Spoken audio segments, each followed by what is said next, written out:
Welcome everyone. This is the Deep Learning Lecture Series 1. My name is Atikur Rahman Ahad. I'm currently working at Osaka University, and back home I am working at University of Dhaka, Bangladesh. So today our speaker is Anindya Das Antar. He is a PhD student of University of Michigan, Ann Arbor, and a former visiting researcher, Osaka University, Japan. He will deliver his talk on diagnostics and optimization of deep learning and machine learning models. It is organized by the IEEE Computer Society Bangladesh chapter. I would like to request you all to raise your questions or comments. No need to praise, just questions or queries during the presentation on the chat box. And later on, you can ask directly when he will finish. So with that, I would like to request Mr. Anindya Das Antar to start his presentation. And thank you so much. Thank you very much.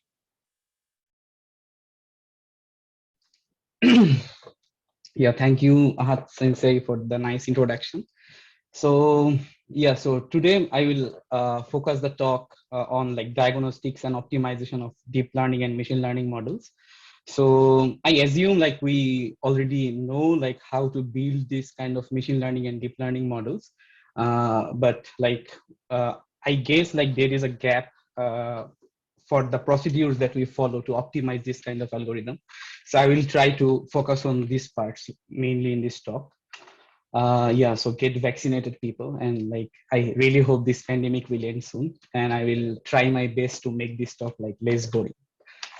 So this is a short overview of my talk. So at first I will talk a little bit about the differences between deep learning and machine learning models, and like which model to choose and how to find research ideas, the question that I face most from like my juniors, and how we can start our journey on machine learning, and what approach we can take for model building. And then mainly I will focus on the optimization part, where it comes the bias variance trade-off, and then how to debug and optimize a machine learning algorithm. And then there will be some parts on error and ablative analysis.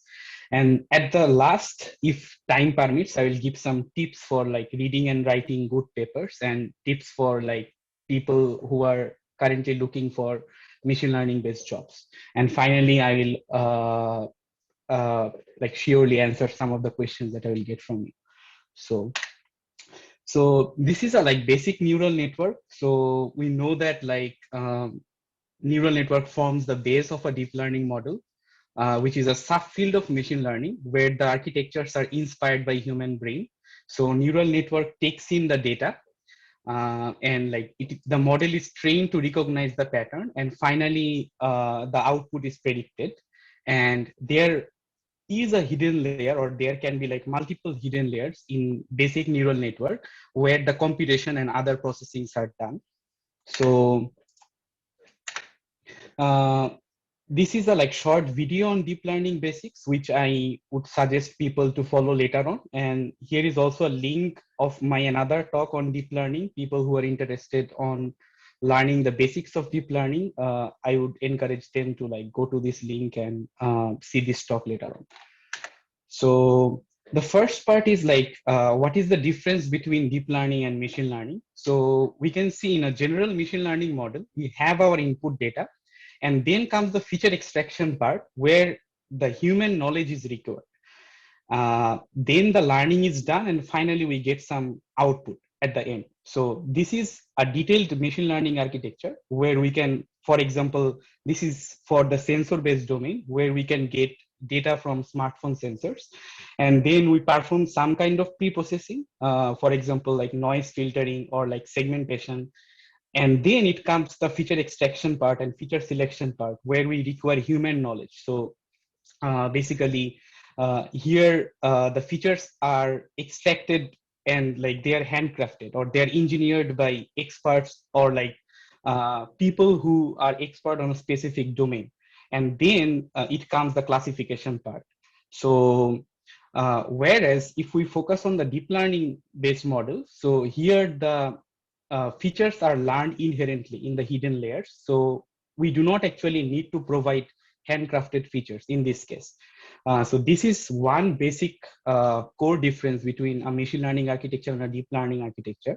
So if we focus on a specific example, so you can see that, for example, I want to make a model to perform a classification task that will classify whether my input data is a car or not a car. So in case of a general machine learning architecture, the algorithmic approach will use data to learn whether the image is car or not a car. And to help this alone, it might have been possible for a human to label constituent features, which are indicative of a car. Like, for example, the wheels in the image, or some of the other features like the windshield or the car door or anything else, the features which can be helpful for recognizing the input as a car. So human will actually handcrafted this feature, or like human engineered this feature. We will do this in case of a machine learning approach, and then the classification will be done by training a model. Whereas in this deep learning based architecture, we do not need to specify this kind of thing. We'll just give the car image as input, for example, in a CNN architecture, where the model or the hidden layers will perform some computations to learn these features, which can actually differentiate to call it a car or not a car. So this is one basic example and like a basic difference between these two kinds of model. So now a question can be asked that, like, if we can use deep learning to learn the features automatically inside the architecture, so then why we need machine learning? Like, then what is the importance of using those statistical machine learning models like support vector machine or random forest or like logistic regression? The answer is there are some problem domain where we actually need human expertise to define those features. Like, for example, we all post in social media, like in Twitter or in Facebook. So if we think about a model in future that, like, based on my online activity, we will provide some badge to people, both positive badge and negative badge. Like, for example, we can provide this kind of badge of toxicity or misinformation for those people who like publish different kinds of posts without actually knowing the actual news, or who actually shares false news or like misinformation in the social media. So we can actually give them badges. So now you can think that this is a very problematic domain. If we let the deep learning architecture to find out the features which will be useful for applying this kind of batches, there can be like inherent bias in the architecture. So we actually need domain experts, so who are actually expert on judging this thing, like which posts are like toxic and which posts are not. So they can actually tell us like what kind of features will be helpful. So in this case, I think very efficient features extracted by or designed by domain experts along with a statistical machine learning model will be more fruitful than using a deep learning architecture where we actually do not know what is going on inside that model. So here comes another thing which is very interesting, that is features and dimensional complexity. So I can explain this problem like that. For example, think about you have one coin, and your job is to find out the coin. So I will place the coin in different scenarios. So for the first scenario, I have just a single line. So I can point the coin in any point of this line. So your job is to find it. So this is a one-dimensional problem. And then in the second task, think about this is the floor of a room, and I can place the coin anywhere in the floor. So your job is to find out the coin from this floor. So the third problem is a three-dimensional problem where think that like this coin is a like magic coin which can actually float. So I will place it anywhere in this room. So it can be on the air, or it can be on the floor, or it can be on the wall. So your job is to find it. And in fourth case, think about like think about like a four-dimensional space where you can actually move forward to go forward in time and like backwards in time. So then I will like hide the coin somewhere in this 4D space, and your job is to find it. Now the question is, which one will be more difficult? In which case it will be more difficult to find the coin? So of course, it will be more difficult if the dimensionality increases, because it will be really easy to find the coin on this line, and then a little bit difficult on the floor of the room, and then a little bit difficult if it's on anywhere in the room in a three-dimensional space, and little bit difficult in the 4D space. So you can see when the dimensionality increases, a specific data point and the specific features that we define, that becomes harder for a machine learning model to predict for an individual class. So if we want to know the difference between a deep learning versus machine learning model, so there comes the first difference, where the deep learning models actually required vast leveled quality samples, whereas we can actually train a machine learning model on lesser data. And in case of deep learning model, we need a dedicated hardware, so it requires GPU to reduce execution time. Otherwise, it would be like hours or days. And we can actually train the machine learning model on CPU. So the third difference is feature extraction. So in case of machine learning, as I mentioned earlier, we need handcrafted complex feature extracted by domain expertise human. And in case of a deep learning model, we can learn important feature without hard coding by a human. And in case of computational cost, of course, machine learning model, which are statistical, they are cheaper in time to execute, whereas we need more execution time for running a deep learning based model. So this time varies between setup and runtime, hardware, and other costs. Then comes the adaptability. So if we use a statistical machine learning model, they are less adaptable, even within similar domains. Like for example, if I train a model for smartphone data, I cannot guarantee that that model will work for a smartwatch or a Fitbit, because there can be a variation of position and orientation for the sensors, and there can be other important factors, other ergonomics related to a person who is wearing that product.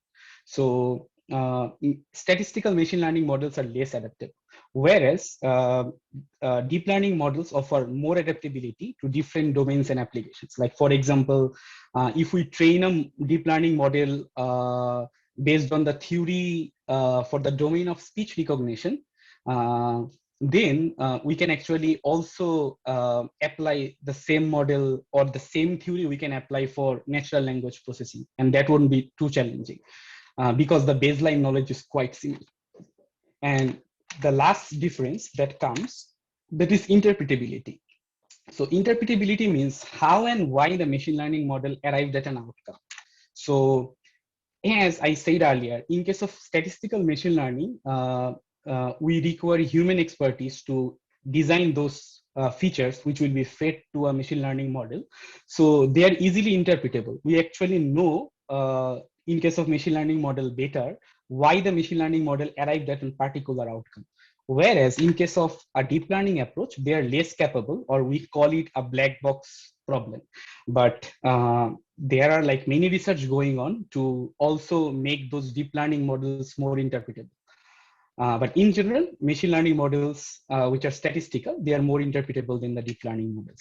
And based on the performance, there are like lots of research, lots of like domain knowledge and like domain difference, where the performance can vary between machine learning and deep learning model. But in most of the cases, especially for computer vision domain, deep learning provides high accuracy, but sure, it can vary for situations and other factors. So now I will talk like which model we need to choose. So there are two important factors. One is interpretability and one is explainability. So interpretability means the ability of a model to determine the cause and effect from the model that we are using. So if I'm using a particular machine learning model or deep learning model, and if that model is predicting something, and we can actually easily understand the ability of that model to determine the cause and effect, like why the machine learning model is predicting something. So then we tell that, okay, that model is more interpretable. So if the end user or the stakeholders actually understand why a specific machine learning model is giving us a specific predictions, so that means that model is more interpretable. And explainability means the knowledge of both what a node represents and its importance to the model performance. So we know that a model can consist of like lots of different things. There can be features, there can be intrinsic node for deep learning models, there can be hidden layers, there can be output layers. So if we can actually make sure that we actually know the importance of specific feature for a model. Like for example, in case of cancer prediction, what is the importance of knowing the age of that patient, and what is the importance of knowing the blood pressure of that patient. So these kind of important things, if we know that what is the contribution of those features for the final output that we will predict at last, so then we tell that, okay, that those kind of models are more explainable. So these are the two things which are like really important before we actually choose a specific model for a specific task. So here is a like simple graph where we can see that at left hand side, if we go, so then the model becomes more interpretable. Whereas if we go at the right hand side, the model becomes less interpretable. For example, decision trees and linear regression, they are more interpretable than random forest and other deep learning based models. The question is why? So we know that random forest is basically an upgraded version of decision trees. So we will have trees, like a specific tree that will give us a specific prediction. But if we create a forest based on those trees, and if we take predictions from each of these trees, and if we summarize those predictions by some kind of voting or other mechanisms, so then we call it a random forest algorithm. So you can see that there are like lots of other factors to consider when you are actually using random forest based models or random forest based techniques. So of course, random forest will be less interpretable than decision trees, because here we are actually ensembling predictions from lots of trees in the forest to reach at a particular outcome. So these kind of models will be less interpretable. Same in case of deep learning models, we do not give the features to the model. The model actually inherently design those features. So it will be less interpretable to use deep learning models than using linear regression or decision trees. So now if we talk about the explainability, it will be easier to explain this kind of models on the other hand, like for example, random forest, because we know that using gene impurity, we can actually constitute the importance of different features that we can normally use for a random forest algorithm. So as we can actually know the contribution of specific individual features while using random forest techniques, so we can actually say that this kind of models will be explainable, or we can actually explain the inner workings of this kind of models. And there lies the gray area where we can actually increase the interpretability or explainability of each of these model, and that actually depends on different domains, which I will provide some examples in a later slide. So if you think about this graph, so on the x-axis there is explainability, and y-axis there is predictive power. So there is an interrelation between them. So you can see that if we use exploratory data analysis techniques, that means some kind of visualization technique, we will plot the graphs, and then we will try to analyze the data. And then we will try to analyze where the data lies, whether it's a data from running, or whether it's the data from walking, or whether it's the data from jogging. Like for example, we want to predict what activities you are performing based on smartphone sensor data.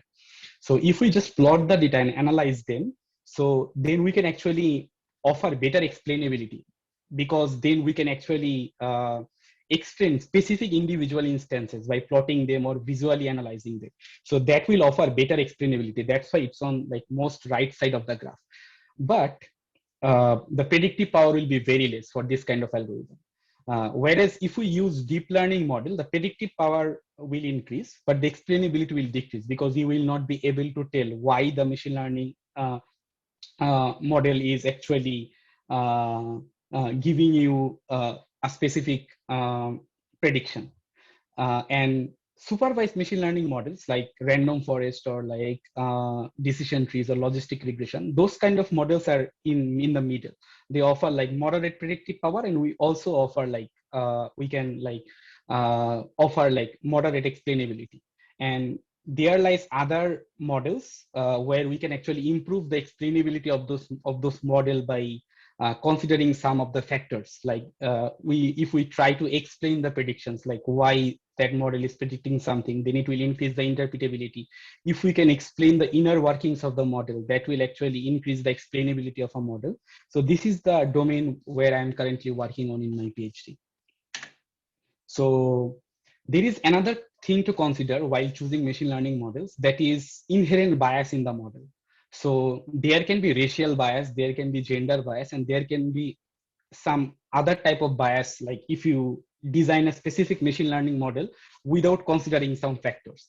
Like for example, there is racism embedded in US healthcare system, like where they use technology to provide healthcare system. Like for example, another example could be like, you all know that like people apply through a website for corona vaccine. So now a question may arise that if some intrinsic algorithm is going on that website to decide whether you are eligible for corona vaccine or not, like for example, when will your serial will come?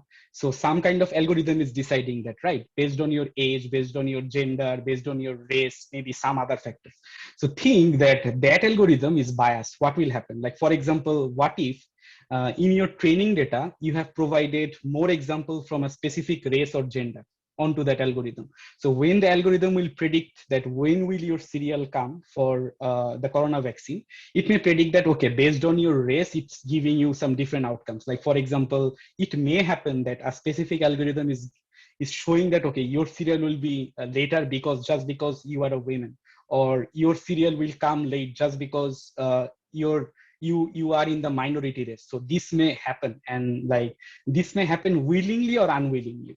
So unwillingly in the sense that if your training data has some issues regarding that, or there is a like data imbalance between different race and different gender, so this problem may arise. So this is a serious problem which we need to consider before we jump into designing a machine learning model. Another example of bias can be in case of like algorithm which actually decides whether you are a criminal or not. Like for example, there are some computer vision algorithm that actually detects whether you are with a firearms or not. So just assume that a specific camera, even if you are holding a thermal gun, which actually is used to detect the temperature of human body, is telling that, okay, you are actually holding a firearm just because you are from a minority race. What will happen? So this kind of example also can happen during the hiring algorithm. So Amazon has a hiring algorithm where you will submit your CV and they will perform some analysis, and then they will select you for the initial interview or the later interview.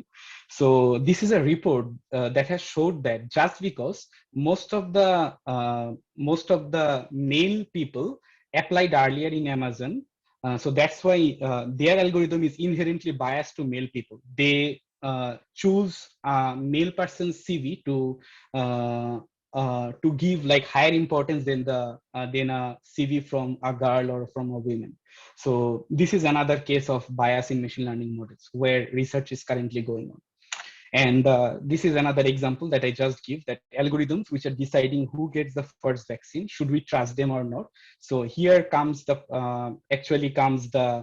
problem of bias, which may actually obscure the like your machine learning model may be accurate. Like, okay, like your serial will come at 10. It can be accurate, like it can be like 99% accurate, but there can be like inherent bias in the model, which we need to try to eradicate. So how to find research ideas? So my sort of like suggestion for finding research ideas to like just look around you, like look around the problems. Like for example, this is an existing problem. Like if you think that who are eligible for corona vaccine, and based on which cases the serial should be decided. So you can actually try to look at the policy of a specific government, like for example, our Bangladesh government or US government or any other government. So what kind of policy they are actually following to justify the serial of corona vaccines for a specific people based on their age, based on their gender, and based on other factors. So you can actually justify those machine learning problems, and you can justify whether those model has intrinsic bias or not. And that will actually help you to formulate some research problems and research questions, which are really important. So look around you, lots of problems are there. There are problems in law systems. There are problems in healthcare. Like for example, there is a healthcare system or healthcare algorithm which actually decides based on your age, gender, and type of disease and everything, whether you are eligible for a loan or not. Think that if that algorithm is biased to a specific race or biased to a specific gender, that is a problem. So you need to work on this problem and you need to make that machine learning model non-biased. So that is another direction of research where currently we can focus, because I think there are lots of opportunities there. Okay, so start your journey on machine learning. So my first suggestion is select a particular domain and research question to start on, and you can see the loop icon. So this is a loop process. So you will find a research problem and you will see that, okay, you are not finding it interesting, or there are like lots of work has been going on and like that field is saturated. So go again. So there are lots of domains.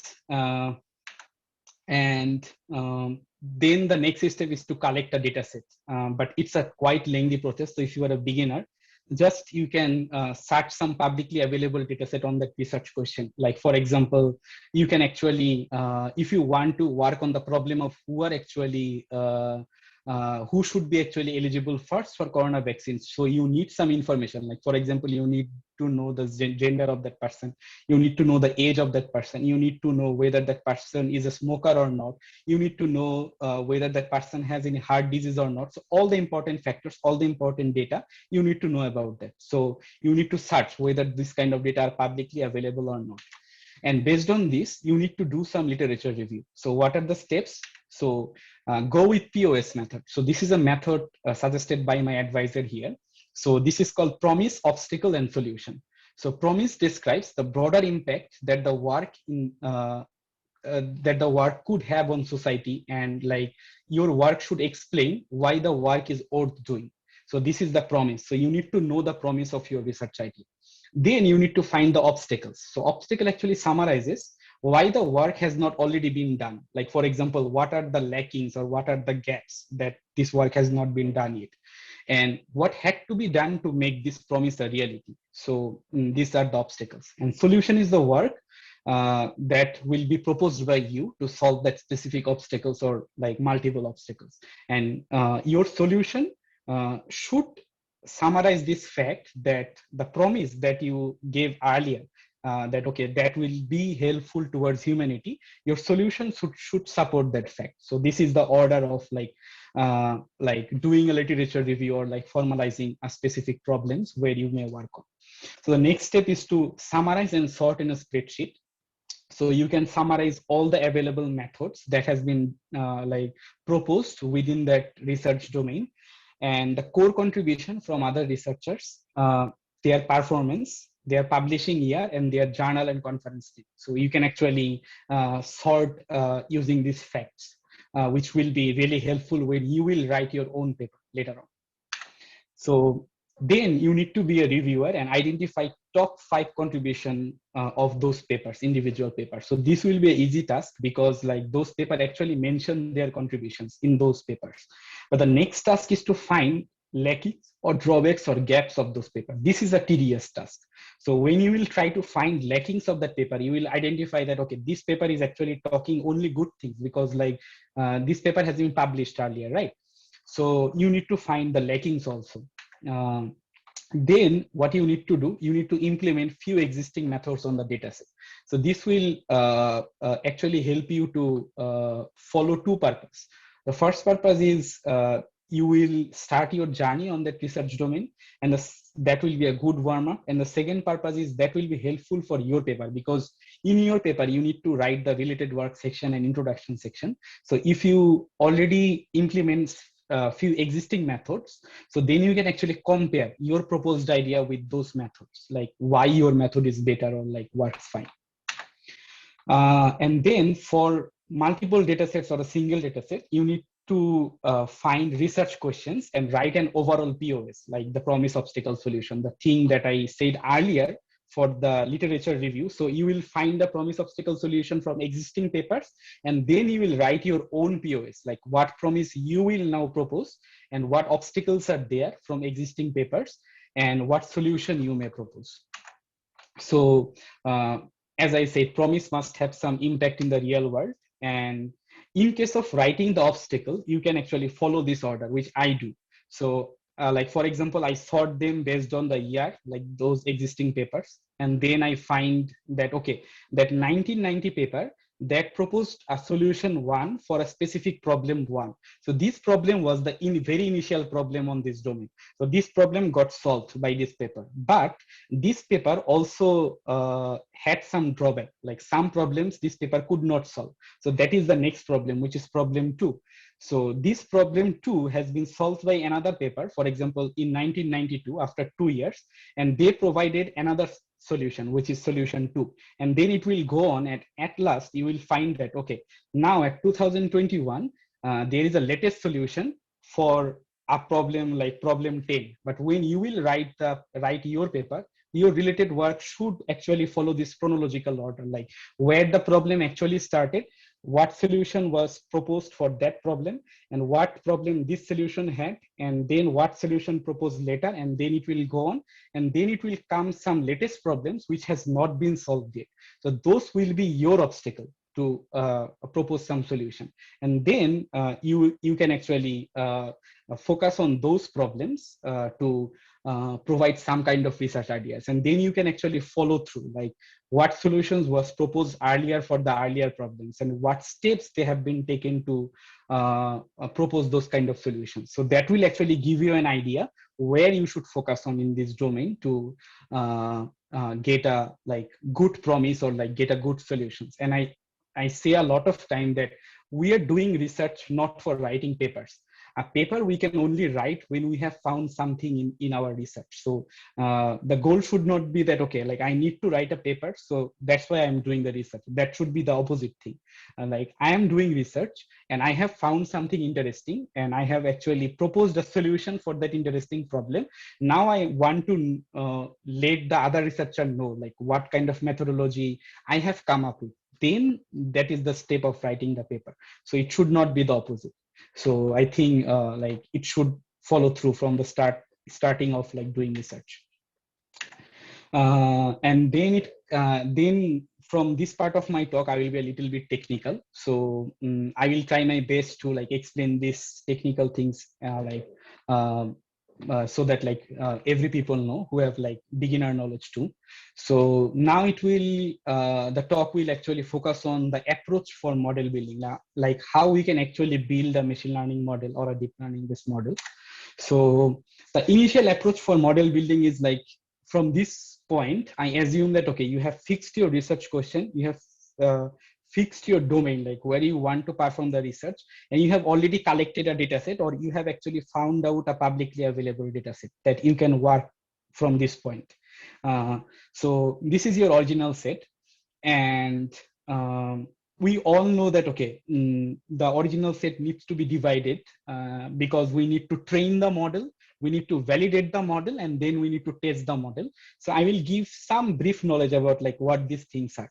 So at first, you may think that, okay, like there are like 3 dividers. So the first thing is training set, validation set, and test set.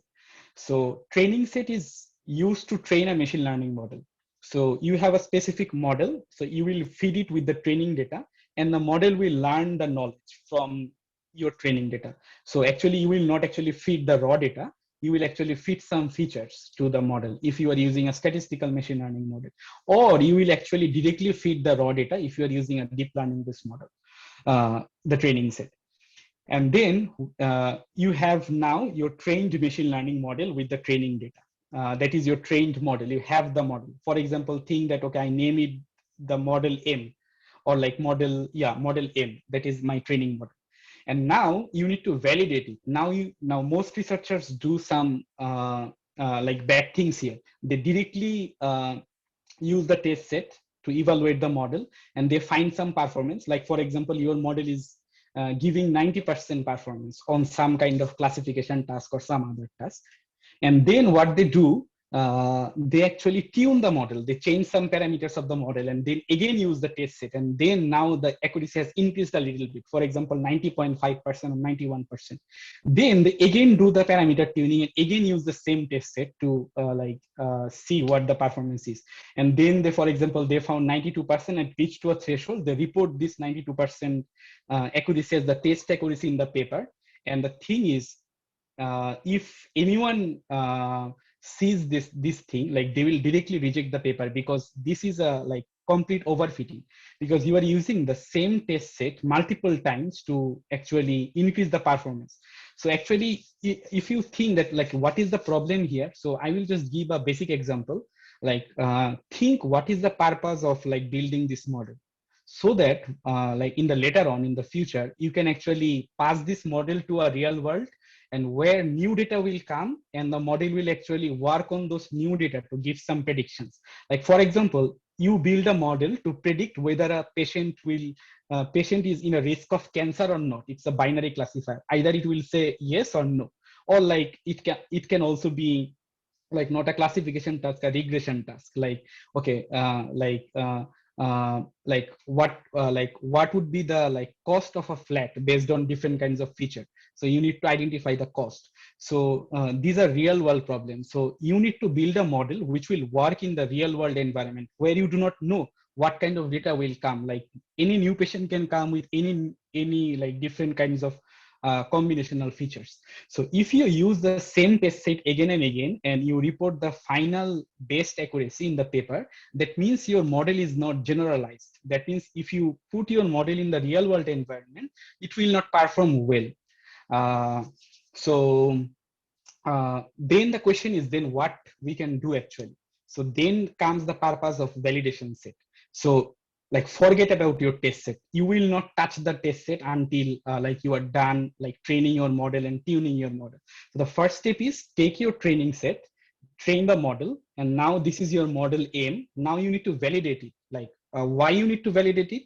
Because you can actually tune some parameters of that model so that like the model can perform better than the current state of the model. So then you need to perform this tuning. So this tuning you need to perform using the validation set. So you will take the validation set now. So you will see the performance of the model. So the model will give you some performance. Then you will tune the parameter. For example, you change some parameters or you will do other kinds of tuning. I will describe some tuning procedure later part in the talk. So think about this kind of tuning is done. And now you will again test it on the validation set. You will not touch the test set. So again, test it on the validation set. Again, it will provide you some like accuracy or performance. So you either it can go upwards, like the accuracy can increase, or the precision can increase, or it can decrease. So based on that, you will know that, okay, whether your current tuning is correct or not. So after multiple phase, when you are done with everything, you have tuned the features, you have tuned the parameters of the model.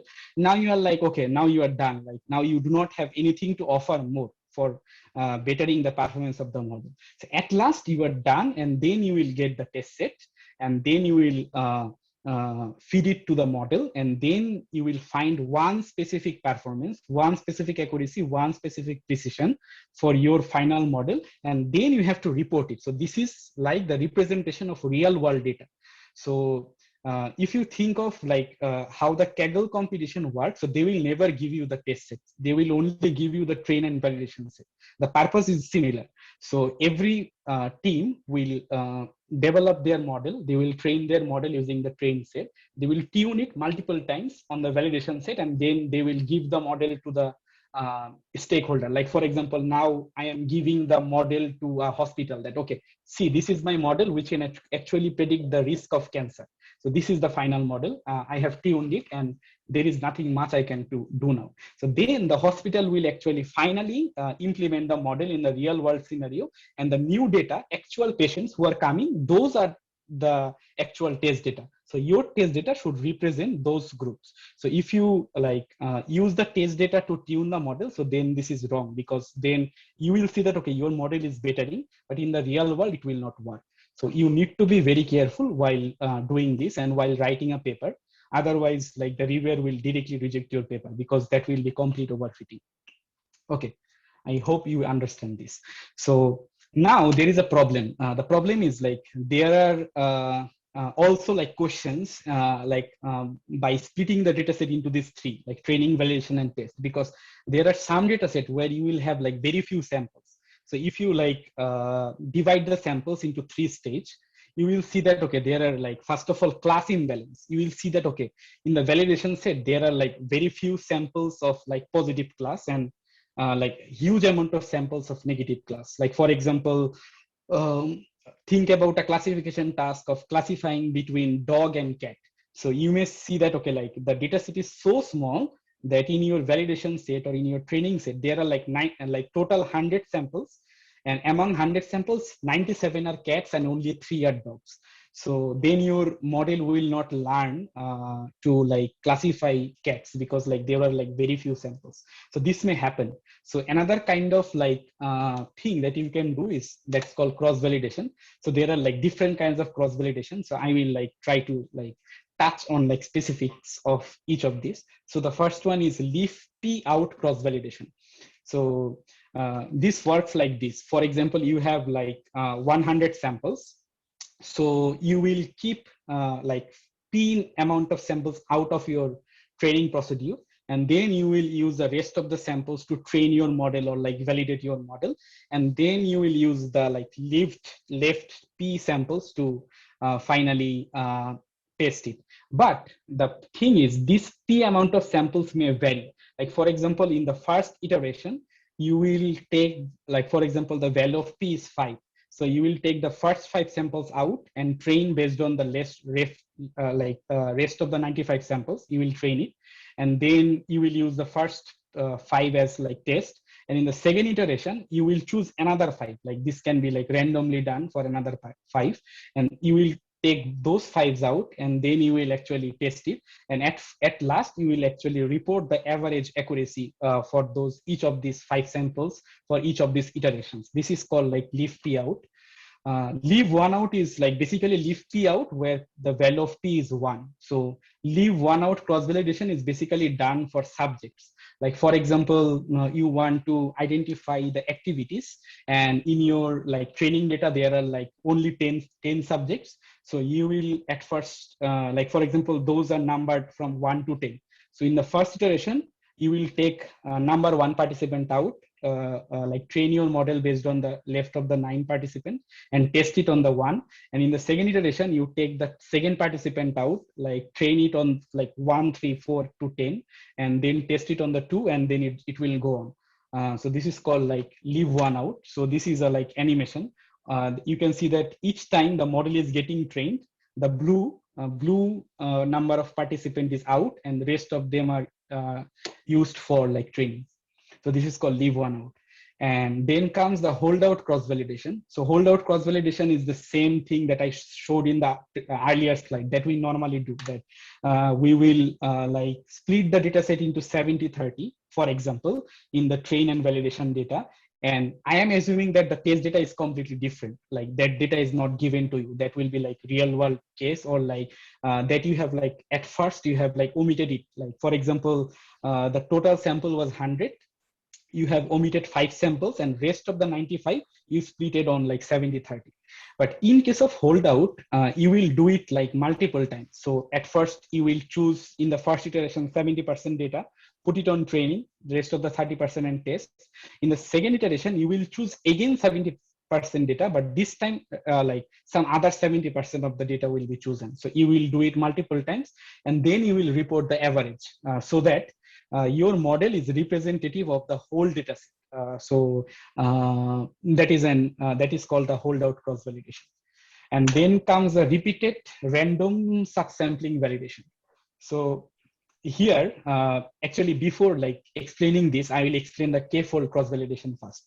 So k-fold is very common form of cross validation, where you will actually group the total data set into multiple groups. Like for example, here, if you have like the total data sets, like that is the 100% data, test set is already out, that we are not considering. So then what will you do? Like for example, here I have actually grouped the data set into like 12 different parts. Each of this part is called folds. So there are 12 folds, and then you can see that when it's go blue, so there are like four parts that go blue. So here it will be like k is equals to 4. So in this case, we were using these 4 folds for validation purpose and rest of the folds for like training purpose. And it will be iterative. First this 4-fold, then this 4-fold, then this 4-fold, and it will go on. This is called like the k-fold cross-validation.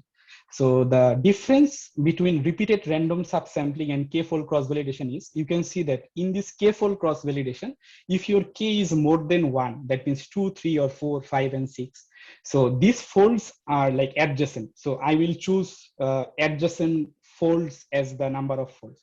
So for example, you can see that the blue box, they are like adjacent to each other in case of k-fold cross-validation. But in case of like random subsampling, they can be closed or they cannot be closed. Like for example, here I have chosen like 3 folds for each group. So you can see that in the first iteration, 2, 4, and 10 has been chosen. If it was like k-fold, so it would have been like 2, 3, 4, like adjacent ones. But in case of random subsampling, the folds will be chosen randomly. So this is the difference between k-fold and repeated random subsampling. And then it comes the stratified k-fold. So this is a very interesting thing to do.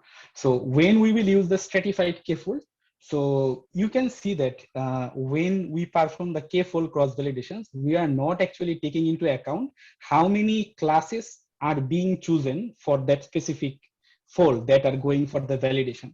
Like for example, if we choose here like these first 3 folds, it may happen that like there are like class imbalance. Like for example, the example that I gave earlier, that if like for example 50 sample has been chosen for a specific k-fold, it could happen that like there are like 47 examples of cat and only 3 examples of dog. So this is called class imbalance.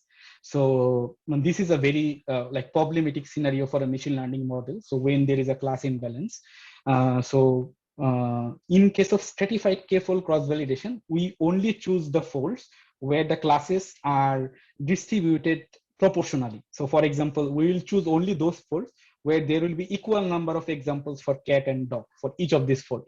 So you can see that the parallel lines are actually showing that there will be like equal number of class, or at least there will be like a balance of class for each of these folds for the stratified k-fold cross-validation. So when you will face this kind of scenario where you need to actually focus on whether there is a class imbalance or not, so stratified k-fold cross-validation is a like ideal scenario.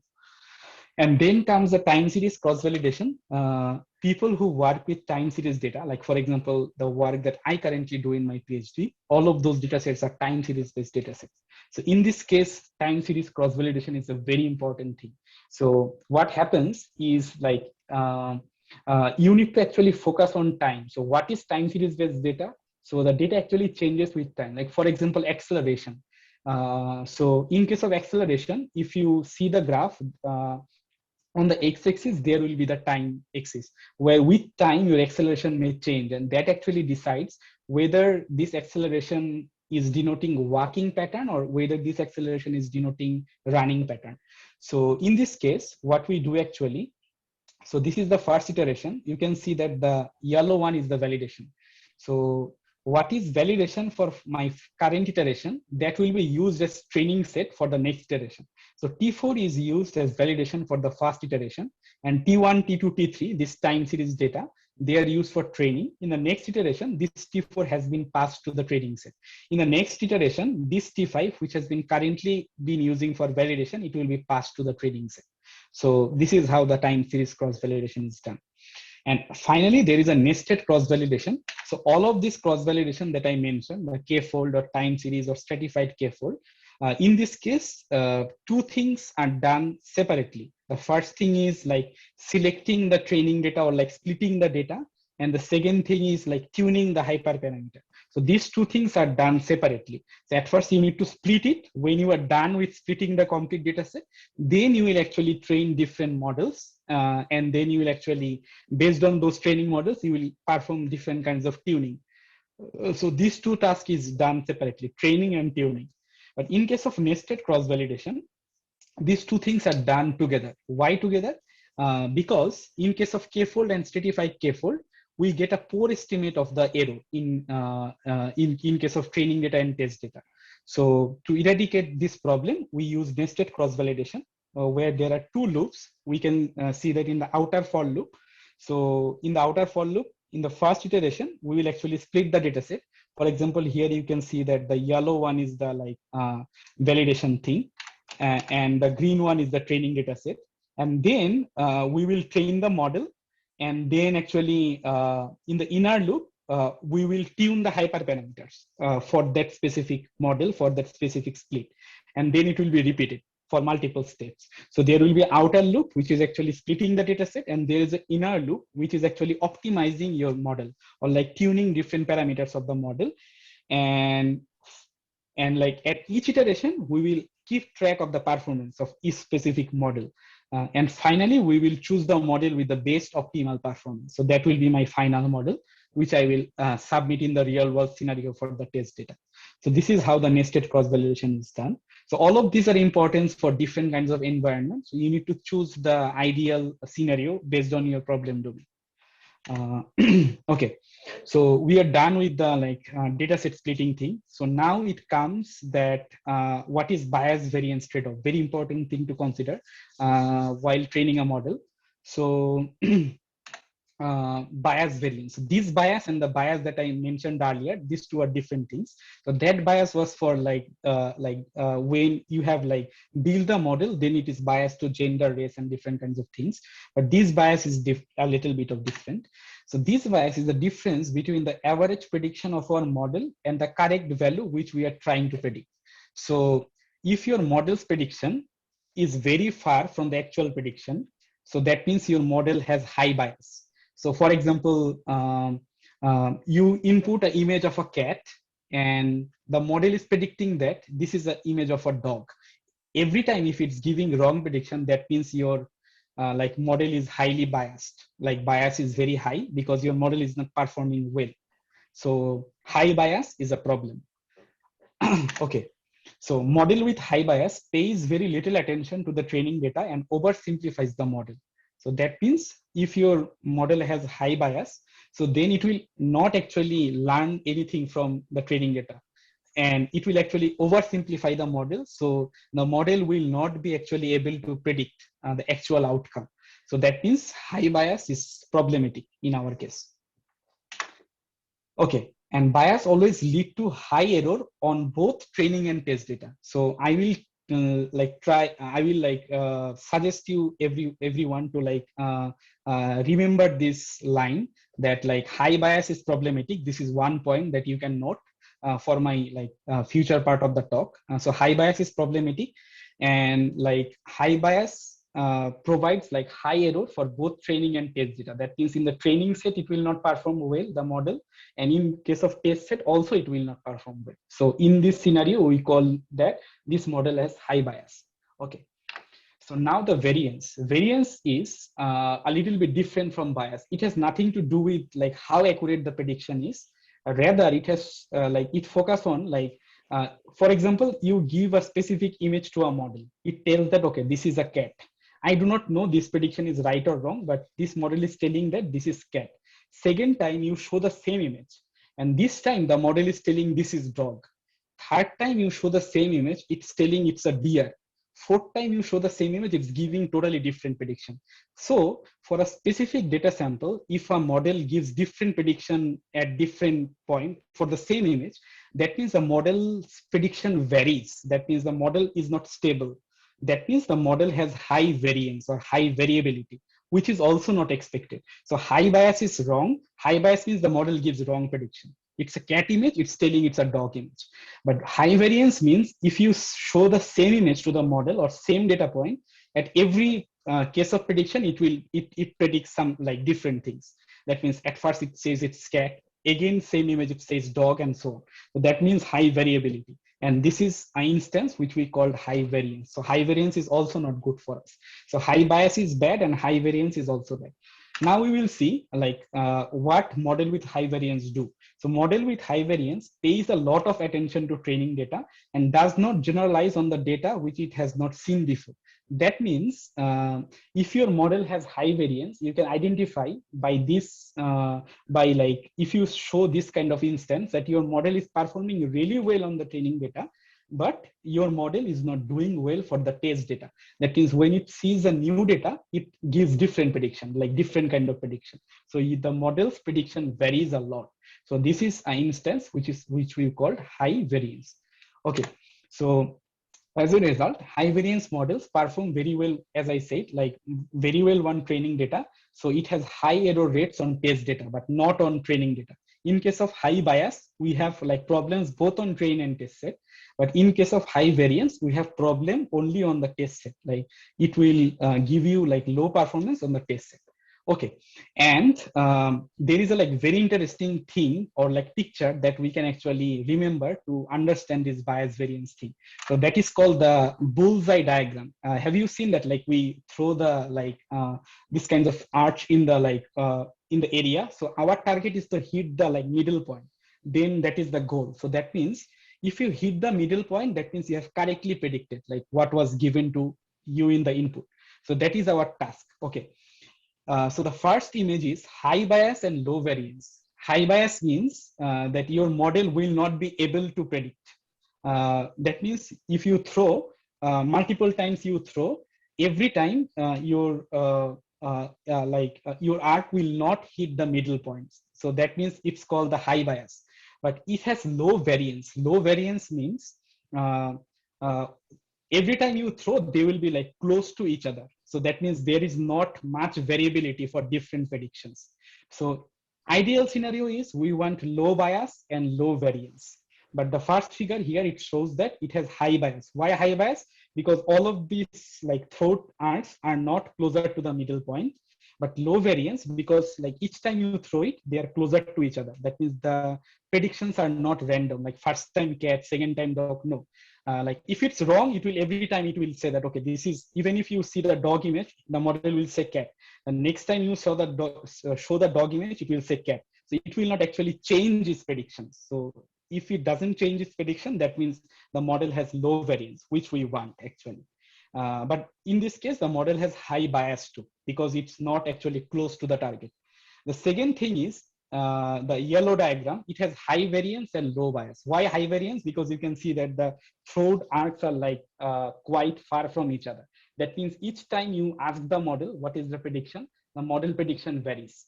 But the model has low bias because you can see that all of the throat arcs are closer to the like middle point, and some actually hit the middle point. So that means the model has low bias but high variance. So actually you can now ask like, okay, there can be also two of the other scenarios like low bias, low variance, and high bias, high variance. How they look like? So they look like this. So actually this graph. So I will go to this slide later. So actually see this graph. The first one is low variance and high bias. Low variance means the charts will be close to each other, which we actually call it underfitting, and high bias because they are not closer to the middle point. And then this scenario, which is high bias and high variance, this is a very odd scenario. Like this, you do not want. Like also the bias is very high and the variance is also high. That means the throat arcs will not be closer to the middle point, and most of them will be actually far from the middle point. And also they have lots of variance, like they are like far from each other. So this is an instance of low bias and low variance, which is a very idealistic scenario. If your model has low bias and low variance, this is a like very good model. So that means all of these crosses will be closer to the middle point, and they will also have like less gaps from each other. And the finally is like low bias and high variance. So low bias means all of them will be closer to the middle point. And high variance means they will be like quite far from each other. So these are the like fourth scenario. Variance means like high variability, and like high bias means they will be far from the middle point. Okay, so now we call this scenario where it is like low variance and high bias, it's called underfitting. So if you remember my earlier slide, I told that like when it's high bias, that means the points will not be close to the middle point and it will give you wrong predictions. And high bias means that you will get like high training error and high test error. But overfitting means you will get low training error. That means like some points will be closer to the target. You will get like good predictions for training data. But in case of real world scenario, the model will actually give you different kinds of prediction for the same input. Like each time you ask the model, it will change its prediction. So that means it has high variance. So when the model is too simple, underfitting happens. And actually overfitting happens when you have like low bias and high variance. And if I go to this previous slide, so then you may ask, then like why it's a problem? Like I may ensure low bias and low variance, like the ideal scenario. The thing is, it will not work like that. There is a trade-off. So if our model is too simple and has very few parameters, then like it may have high bias and low variance, which we call like in general underfitting. And on the other hand, if our model has large number of parameters, then it's going to have high variance and low bias, which is called overfitting. So we need to find the right or good balance without overfitting and underfitting of the data. And optimal balance of bias and variance would never overfit or underfit the model. So if you actually see the graph, so on x-axis, we have the algorithmic complexity, and on the y-axis, we have the error rate. So if you see the white diagram, so as the algorithmic complexity increases, the more you will make the algorithm more complex with more amount of features or more amount of like parameters, you see that the white line decreases. That means the error will decrease, and that's called the bias is decreasing, the low bias that we want. But on the other hand, the yellow line increases. So that means if you try to lower the bias, the variance will go high. And if you try to lower the variance, that means if you want to go at the left side, the yellow line is decreasing. But on the other hand, the white line is increasing. And the red line is actually the summation of this bias error and variance error. This is called the total error thing. And there will be some error which are irreducible error, like you cannot actually reduce them. These are the intrinsic noise that come from the actual data set. So if you do not change the data samples, you cannot actually overcome from these irreducible errors. So the optimal balance, you can see that there is a like dot line here, which is not visible quite, but this point is some kind of optimal balance where you will have like ideal amount of low bias and ideal amount of like low variance. So this is the point where you should stop the algorithmic complexity of the model.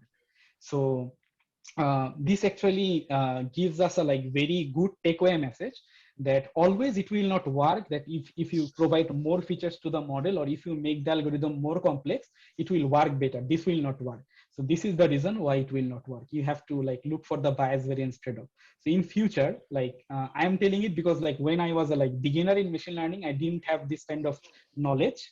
So that's why like I thought that, okay, if I give more features, my model will performing better, but it will not happen. Either it will underfit, that means like it will have high bias, or it may overfit, that means it will have like high variance. So you need to be very careful about this good fit of this model.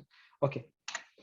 So I talked about the underfitting problem, that means high bias and low variance. And I also talked about the overfitting problem, that means high variance and low bias. And how you will identify it, I told that like in case of underfitting, you will see that the training error and test error both are high.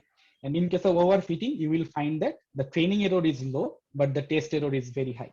And these are the three scenarios. If you plot the graph, you can actually see whether your model is underfitting or overfitting. So overfitting means you can see that the model is actually following the trajectory of your training samples. That means the model has actually learned everything that was in the training samples. And it has actually learned also the noises for those training examples. So it performs very well on the training data, but when it sees a new data from the test sample, it doesn't perform good. So this is called overfitting. And then comes the underfitting problem, which is high bias. That means that the model has not learned anything. The model is so simple that like it doesn't work for anything. Like it doesn't work for training samples and it doesn't even work for the test samples. So this is called the underfitting. You can see that actually the line should follow like this, but the line is flat. That means the model has not learned anything. It's giving you random predictions. And finally, this is a good balance where it has not actually learned like this overfitting pattern. Rather, it has actually learned the actual pattern underlying on your like data, on your training data. So actually, it will also perform better on the test samples. So this is a like good balance you can see from the graph. Okay, so how to debug and optimize a machine learning algorithm now. So now you know the theory, what is bias, what is variance, what is underfitting, what is overfitting. Now you need to debug and optimize a machine learning algorithm. So how to do it? So see, these are some kind of fix that we randomly use with knowing or without knowing, I do not know, but like we normally do this kind of things. That is like, at first we train the model and then we get like very low accuracy. We randomly say that, okay, like try getting more samples. Like we just suggest that, okay, like get more samples, probably it will work. Or like probably try a smaller set of features, probably it will work. Or like probably like try a larger set of features. Or I don't know, like maybe try changing features, like include new features, probably this will work. Or like, for example, you are using some optimization algorithm, like for example, gradient descent, and you choose the iteration earlier for 50. And now you're like, okay, just randomly increase it to 500, probably it will work. Or probably just change the method and like try Newton's method for optimization rather than using gradient descent. Or like, for example, if we're using a logistic regression method, so then we know that we need to set some parameters. Like for example, lambda is one, which is called a regularization constant for logistic regression. So this regularization is also there for support vector machine. So this kind of parameters, which normally we tune, and with knowing or without knowing, we normally tune those parameters randomly without any knowledge sometimes.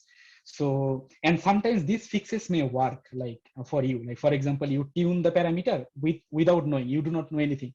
Earlier it was like the value of it was like 1, now you change it to 100 and suddenly your model is giving you good predictive performance. Okay, so yeah, this is one kind of thing that you can do, like randomly changing this thing.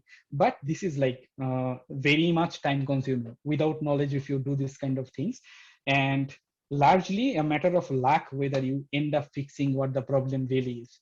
So the first step is just take a step back and without like changing anything, try to figure it out why your model is showing you less performance, or like what are the problems underlying in your trained model, and then try to find the fix and then fix that. I think this approach will be more helpful.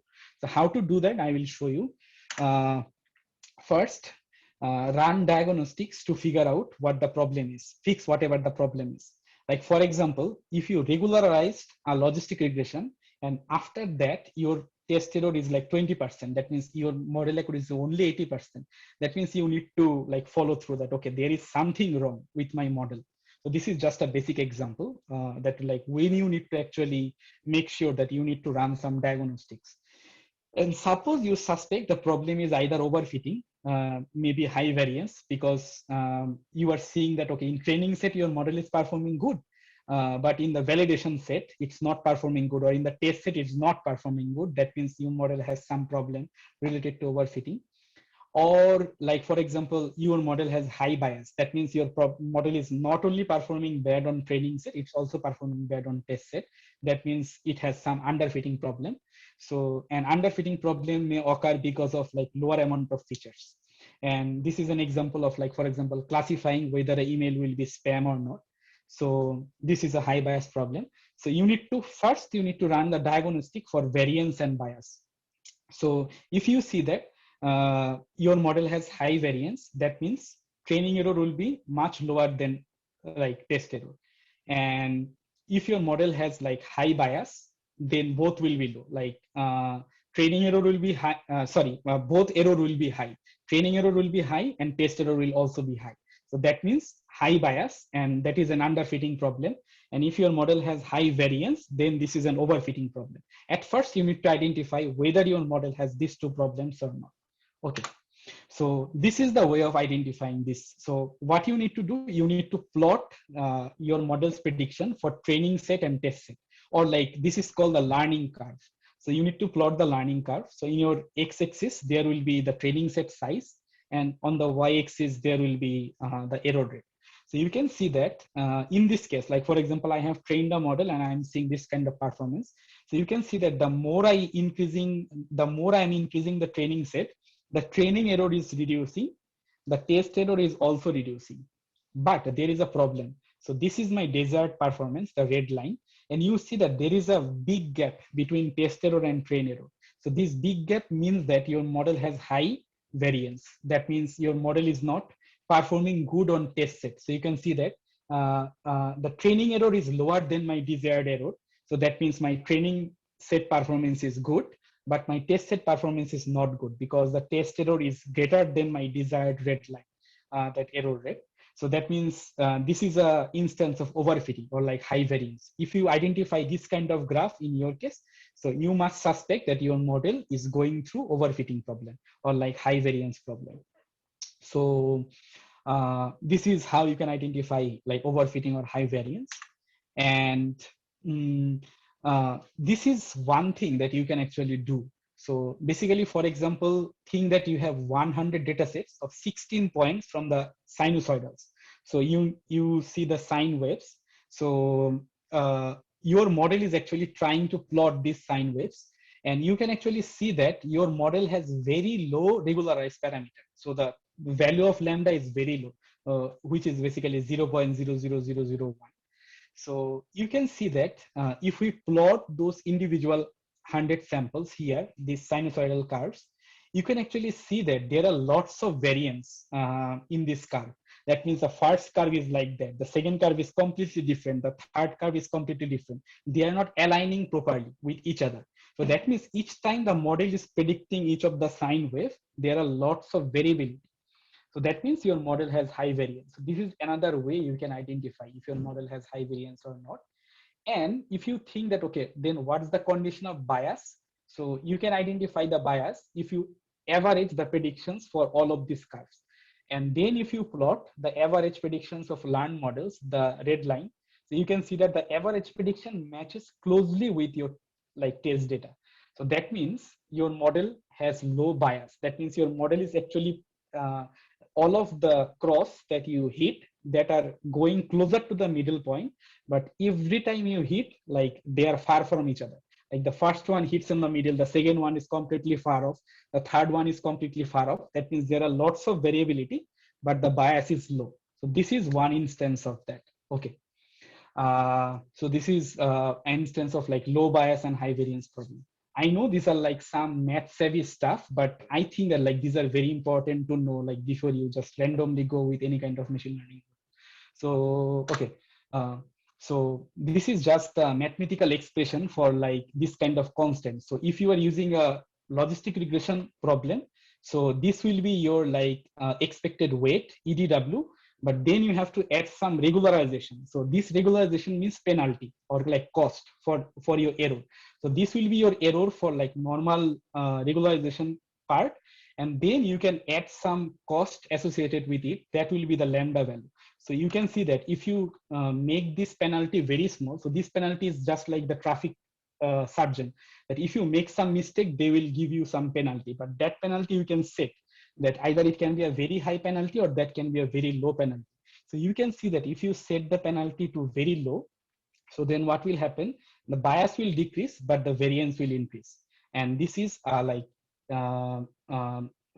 so this is what will happen like if you like fix this regularization constant to very low for like logistic regression. Okay, and you can see that if you now increase the regularization constant, so then what happens? You can also actually plot these two graphs, the red line and blue line. The red line is for testing set and the blue line is for training set. So if you increase this regularization parameter lambda for logistic regression, you can see that the blue line is increasing. That means your training error is increasing and your test error is actually decreasing. So earlier you were at this point, your training error is very low and test error is very high. And we know this problem. This is called overfitting because your training error is very low and test error is very high. Now, if you decide that, okay, now I'm increasing the regularization parameter, so then what will happen? Your test error will decrease, but your training error will increase. So then we need to go to this previous graph here, where we need to actually find the optimal balance between these 2 points. So based on this, you can actually decide from these graphs where actually you should stop to to fix this like lambda. So this is how you can actually do some like analysis for this kind of optimization for a specific algorithm. I'm giving the example for logistic regression, but this you can actually do for all the other algorithms. Like for example, in case of decision tree, you can select the number of trees to be applied. In case of like support vector machines, you can actually fix the kernel, like different kinds of kernel that you can use for support vector machine and so on. So these are the things that you can do. Okay, and then this is another example. So now you see that, okay, this is another example. You build a model, you trained it, and then you can see that the more you are increasing the training size, training set size, like earlier you had like 100 samples, and now you have increased it to 500 or 1000 samples. So what is happening, you can see that the test error is decreasing and the training error is increasing. So this is a very interesting scenario. But you can see that at last, your desired performance is here, and both the training and test error is higher than your desired performance. That means this is a problem of high bias or like underfitting. That means your model has learned nothing from your set. So when you have a very small set, okay, the training error is low and test error is high.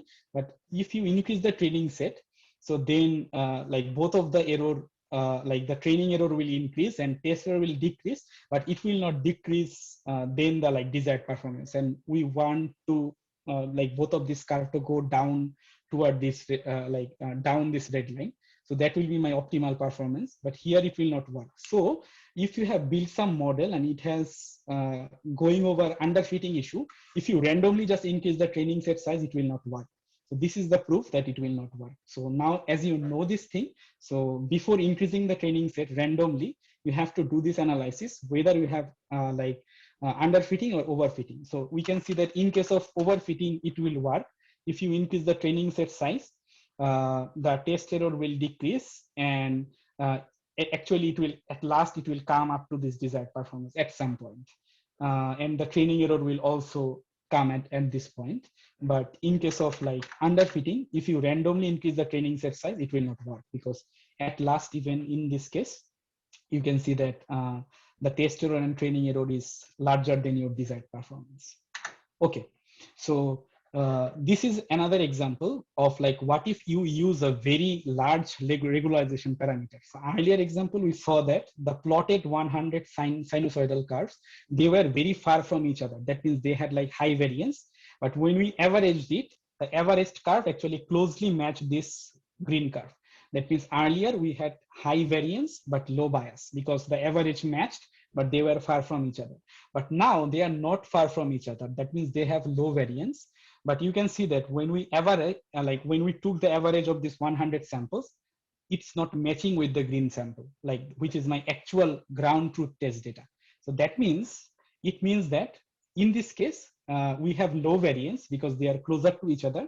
But as the average of this 100 sample or the average predictions are not matching with the actual testing data, so that means it has high bias. So this is an example of like regularization parameter. If you just randomly increase it to 1000 from 0.001, it will not eventually work, because it will then fix the like variance problem. It will lower the variance, but it will actually make the bias high. So again, we need to find the optimal fit in between these two things, like low bias and low variance, which will actually want. So we need to find the optimal balance between these two, so that we can lower the variance and lower the bias too. Okay. Yeah. So these are like some fix for underfitting and overfitting problem. So now we know that underfitting means our model is too simple. It's not performing well on training or testing or anything. So now we need to increase model's flexibility to get over of this underfitting problem. So in order to do this, we can try this following. We can add new domain specific features and like more features of like Cartesian products. And we can change the types of feature processing used, like for example, increasing n-gram size. These are like domain specific examples. You can think of these examples for your domain. So you can actually use more valuable features or more important features so that your underfitting problems goes away and your model becomes a little bit more flexible.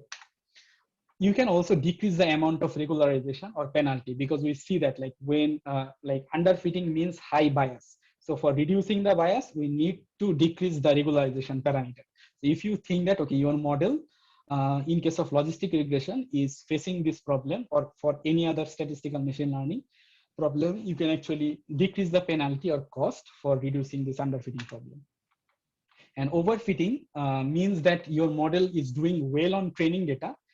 All you need to do is to reduce the test error. So to do it, you need to reduce you need to reduce model flexibility. That means your model has learned intrinsic noises from the training data. That's why it's not actually generalized for a real world scenario. So what you need to do, you need to be very cautious about the feature selection now, because all of the features that are currently being used, all of those are not important, and some of those are very redundant. That's why your model has learned the intrinsic noises from the data. So you need to consider using fewer feature combinations. So this time you actually need to reduce some features. And you may also decrease the n-gram size, or you may decrease the numeric attribute bins. So these all are like different kinds of ways for reducing the overfitting problems. You can also increase the amount of regularization, because we see the graph that if you increase the value of lambda, so that means it actually lowered the variance, and overfitting means high variance. So you need to lower the variance. So that means you need to increase the amount of regularization.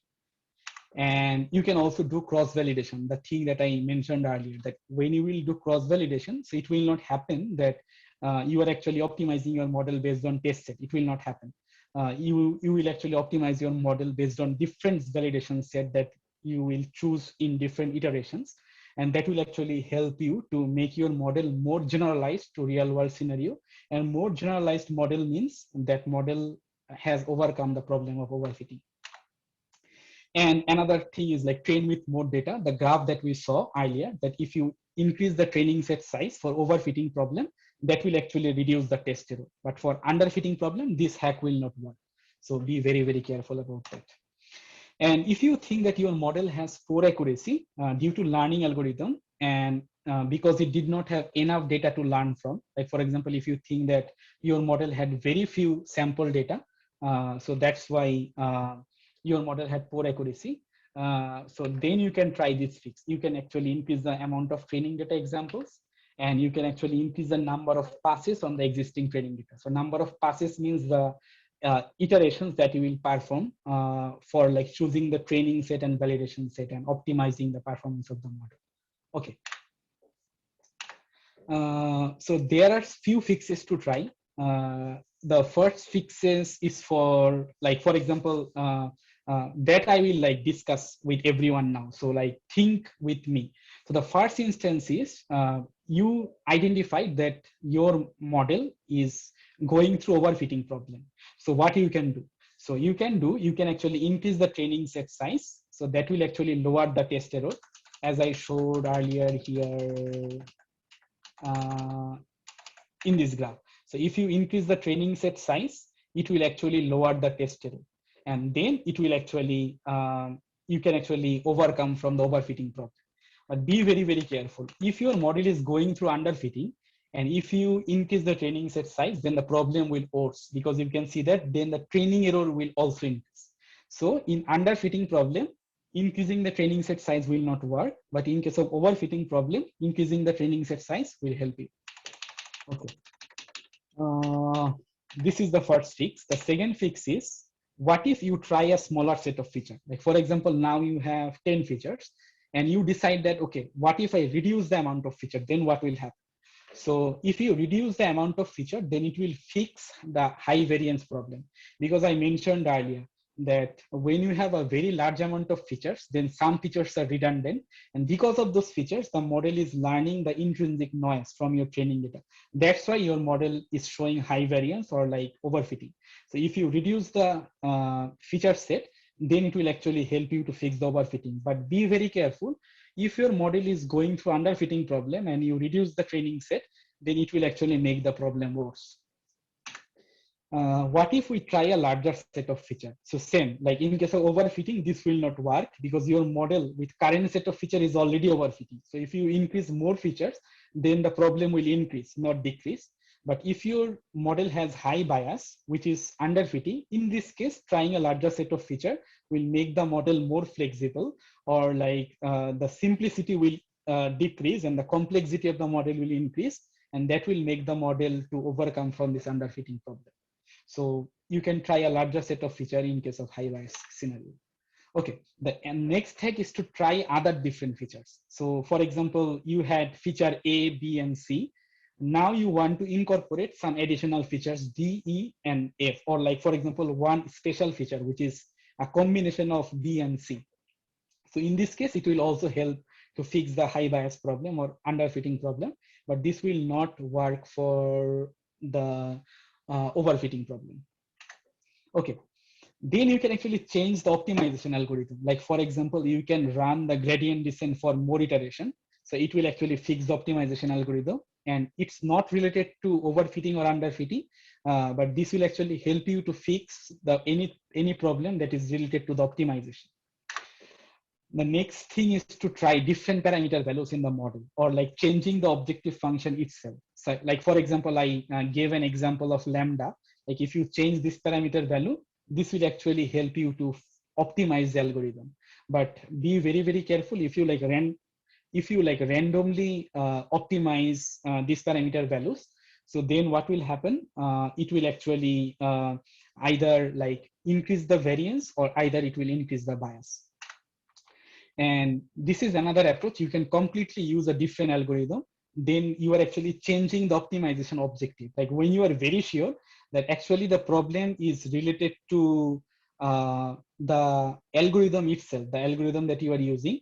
So that means you need to actually change the complete algorithm. Like nothing is working, the earlier hacks that I mentioned, then actually you need to change the algorithm. So I will give an example of that later. So, and then this is another thing which is called error analysis. So I will like mention about this thing, error analysis and ablative analysis, later in my slide. Okay, so this is optimization algorithm diagnostics. Like for example, when you need to know that, okay, nothing is working, overfitting, underfitting, every hack you tried, but nothing is working. So then you need to go to the next step. That means you need to change the optimization algorithm. When you need to do that, these are some scenarios. So for example, you need to choose the initial algorithm based on example type. Like for example, your problem domain is, you need to identify whether an email is spam or not. So you need to classify. An email will come. If it's a spam detected by the algorithm, this email you will not receive. And if it's not an spam, so you will receive the email. Okay. So for example, you choose that, okay, like based on the initial literature review, you think that, okay, regularized logistic regression is a better approach, because you see, it shows you 2% error on spam. That means 2% error on spam means 2% of the spam email you will receive, and 2% error on non-spam. So this one is good. Okay, like 2% error, like I am seeing 2% spam emails, that is okay, acceptable. But think about this scenario. 2% error on non-spam, that means non-spam emails are like important emails that you want to receive. But 2% of those emails, if you use this algorithm, 2% of these emails will be like deleted from your inbox, because your algorithm is identifying those 2% non-spam emails as spam, because this is the error for like non-spam thing. So this is like unacceptable, because you cannot miss those important emails. That can be like a very important email, like for example, your PhD admission, or like, I don't know, for a job, like they have sent you an email and that has been deleted because that has been identified as spam by this algorithm. So that means this is like completely not acceptable. So that means you can try two different things. You can switch the algorithm. Like for example, now you are using SVM and support vector machine, you get 10% error on spam. That means now 10% of the spam email you will receive. Like you will see those spam emails from wish.com, or I don't know, like any other sites. And then you will get 0.01% error on non-spam, which is accepted. That means you will not miss any important email. So that means this is an acceptable performance. So now you guys all know that, okay, like now I should actually use the support vector machine. But there are other factors to consider. Like for example, what if you really want to use logistic regression because of other reasons? Like for example, computational efficiency. Like for example, SVM in your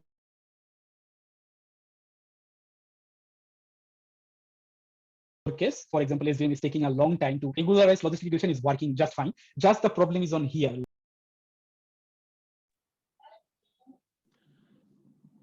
Orindo, we can't see the slide.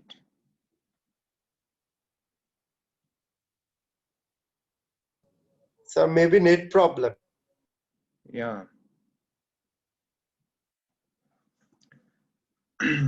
Let's wait for a while. It's better. We can take a break and hopefully he will be back soon. So internet is not only a problem of developing countries, it's also from developed worlds. Okay.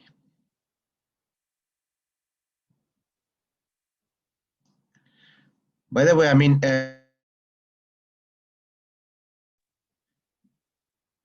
anyway, if you have any questions or queries, I mean, you can type here as well. Yeah. Onindo, you dropped out, so please share again. So I make you co-host again so that. Yeah, I think I will. Yeah, okay. Okay, we start. Yeah, okay. So how much time we have again? I mean, don't worry about the time. How much you need to finish? I think I will be done within like 20 minutes, 15 to 20. Yeah. Oh yeah, it's fine. So keep going on. Yeah. Thank you so much. Sorry for the like. I think like I don't know, like my Chrome crashed. Maybe. Can you see my slides? Yes, perfect. Thank you. Please start. Yeah. Thank you. Okay. Just one thing. Okay, it's working. Yeah, so I was here that like, what if you really want to use the logistic regression because like just the problem is here, like 2% error on non-spam. So what you can do currently based on the current scenario. So what you can actually do, this. So you can actually run more diagnostics. Like what is the problem regarding this logistic regression? Like why it's showing 2% error on non-spam. So to identify that, you need to at first think about the optimization algorithm that you are using. Like for example, you are using gradient descent for like finding whether your algorithm is converging or not. So this is the question you can ask, like, are you optimizing the right function? So there are two things. What kind of optimization algorithm you are using, and are you optimizing the right function using that algorithm or not? So what you care about is that like accuracy. So you can see that here you can assign some weights, CN. So this you can actually make some change on the like how you actually calculate the accuracy. So this weight will actually assign more weights for classifying non-spam. That means the algorithm will now understand that it is more important to not detecting an important email as spam and delete them. Like it's more important to look for those that like I will not delete any email that is important. So my focus will be mostly on that rather than identifying spam emails and deleting them.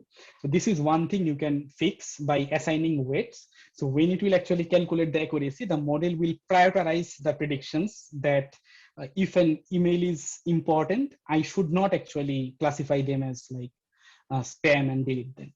So this is one fix that you can actually do to change that error for the non-spam part. And the second thing you can do is like, if you are using like regularized logistic regression, so then you need to think like whether you are using the correct value for lambda, because I showed you earlier that if you change the lambda drastically, like for example, if you increased it much or like decreased it much, it can actually change the variance and bias. And it may actually drive it to either way, like it may actually increase the bias a lot, or it may actually increase the variance a lot. So it may actually go either way. So then third point, you need to find out the optimization function that you are optimizing. Like for example, here the optimization function is J. So this is actually, you can see that there is a log term. So that means we all are familiar with this. This is called log likelihood.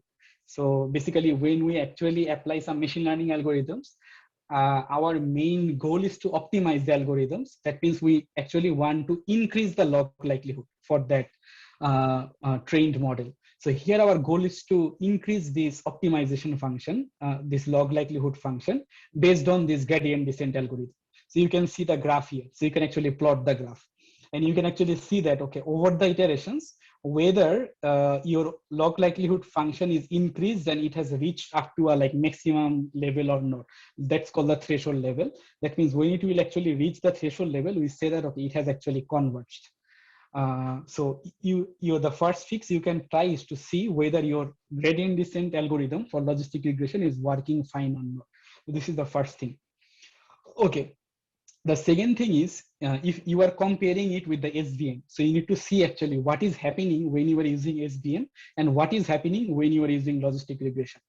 So we know that the parameter lambda, which is for logistic regression, the same parameter is used for SVM and we call it C, the regularization constant C. So this is the function that actually SVM tries to optimize, this function, this weighted function. And this is the function that actually logistic regression tries to optimize. So now we will see that like after the SVM and logistic regression model has been trained, so we will get the trained parameters or like trained weights. So those are the final things that we get from a trained model. So for example, the weight for SVM is WSVM and weight for like balanced logistic regression or regularized logistic regression is WBLR. So these are the two weights that we got from the training model. So what we care about is the weighted accuracy that we say that we will assign more weights to the non-spam emails than for the spam emails. And then actually we will use both of these algorithms, SVM and logistic regression. So then we will receive an accuracy for SVM and we will receive an accuracy for logistic regression. So for example, this is a scenario, think that, okay, like you see that, okay, accuracy for SVM is larger than logistic regression. So this is first thing, you will see the weighted accuracy. So you see that even if you have weighted the non-spam thing, then also SVM is performing better than logistic regression. But this is not the end. You need to look for some other factors. Like for example, I showed you earlier that balanced logistic regression tries to maximize this function like JW. And support vector machine was trying to optimize this function. But what you can do, another hack you can try is basically you can actually use the learned parameter from WSVM and you can put it here as JW and then you can actually get the result for JW. So you will actually get two results. One is for JWBLR, which is the original weight for logistic regression for this original function that logistic regression trying to optimize. And then what you will do, you will get the weighted like weight for SVM using this function, but you will now put this function, this weight here, like in JW. Why we are doing it? So see, the main goal of JW using JW is to find a weight WBLR that will maximize this JW. So JW should theoretically be maximized using WBLR, not by WSVM, because we have not got the WSVM for this JW function. Actually, we got the WBLR for this JW function. So if we plug in WBLR, the value of JWBLR should be greater than J of WSVM, theoretically. So we will actually check if this is the case or not. So there can be two cases. The first case is we know that support vector machine's accuracy is greater than WBLR. In both cases, we know that like the accuracy is greater than, is like better for WSVM. But there can be two cases. The first case is the JWSVM, that means the plugged in parameter of SVM in the JW function. This total JW can be greater than JWBLR, or the JWSVM can be equal or less than JWBLR. So what these two cases means, I will like tell in like a short detail. So if this happens, like JWSVM is greater than JWBLR, so then something is very wrong with your logistic regression model, because you have actually find this WBLR to maximize this JW function. But some other weight trained by some other models is actually, if you plug in, that is actually giving you more log likelihood. That means if you plot this curve, this will be for WBLR, and that SVM will actually go and surpass that. This is not actually, should be like theoretically correct, because like we optimize the gradient descent algorithm for this JW function for the weights trained for balanced logistic regression. So if it happens, that means WBLR fails to maximize J, and the problem is with the convergence of the algorithm. So problem is within the optimization algorithm. So you actually need to change the optimization algorithm in this case one. So whatever the optimization algorithm you were using, like the gradient descent or anything, that actually you need to change. That is not actually working with the algorithm, like for example, logistic regression.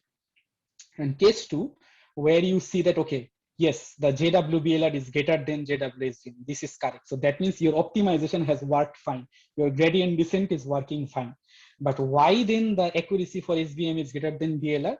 This means that the balanced logistic regression succeeded at maximizing JW. That's why JWBLR is greater than JWSVM. But the SVM, which does odds on JW, actually does better on weighted accuracy. So from this case, you can actually conclude that SVM is performing better. So this means that JW is a wrong function to be maximizing.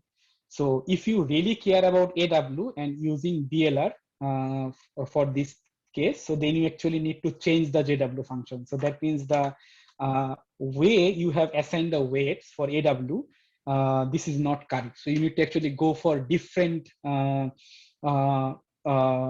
different function for JW, like you cannot use then log likelihood, or like you may actually change the value of lambda to change the function, or you may actually change a completely different optimization function. There are like other optimization functions available, Adam optimizer, and like there are other optimization functions which you can actually look for to like solve this problem. So this is like some basic summary of how you can optimize a machine learning algorithm mathematically, or like using like this kind of diagnostics. So there are more diagnostics to perform. Like for example, if even if after this point you think that this like there is something which is like quite wrong with your like model, so then you need to do three things. You need to plot your data, and then you need to actually analyze the data, whether there are like very much noise in the training data or not. And then you need to spend a long time on features, especially like domain specific features, those features which will be like very important for statistical machine learning model. And you have to do error analysis and ablation analysis. Another thing that you can do is hyperparameter tuning. So that is basically the same step. You need to change the lambda, you need to change the C.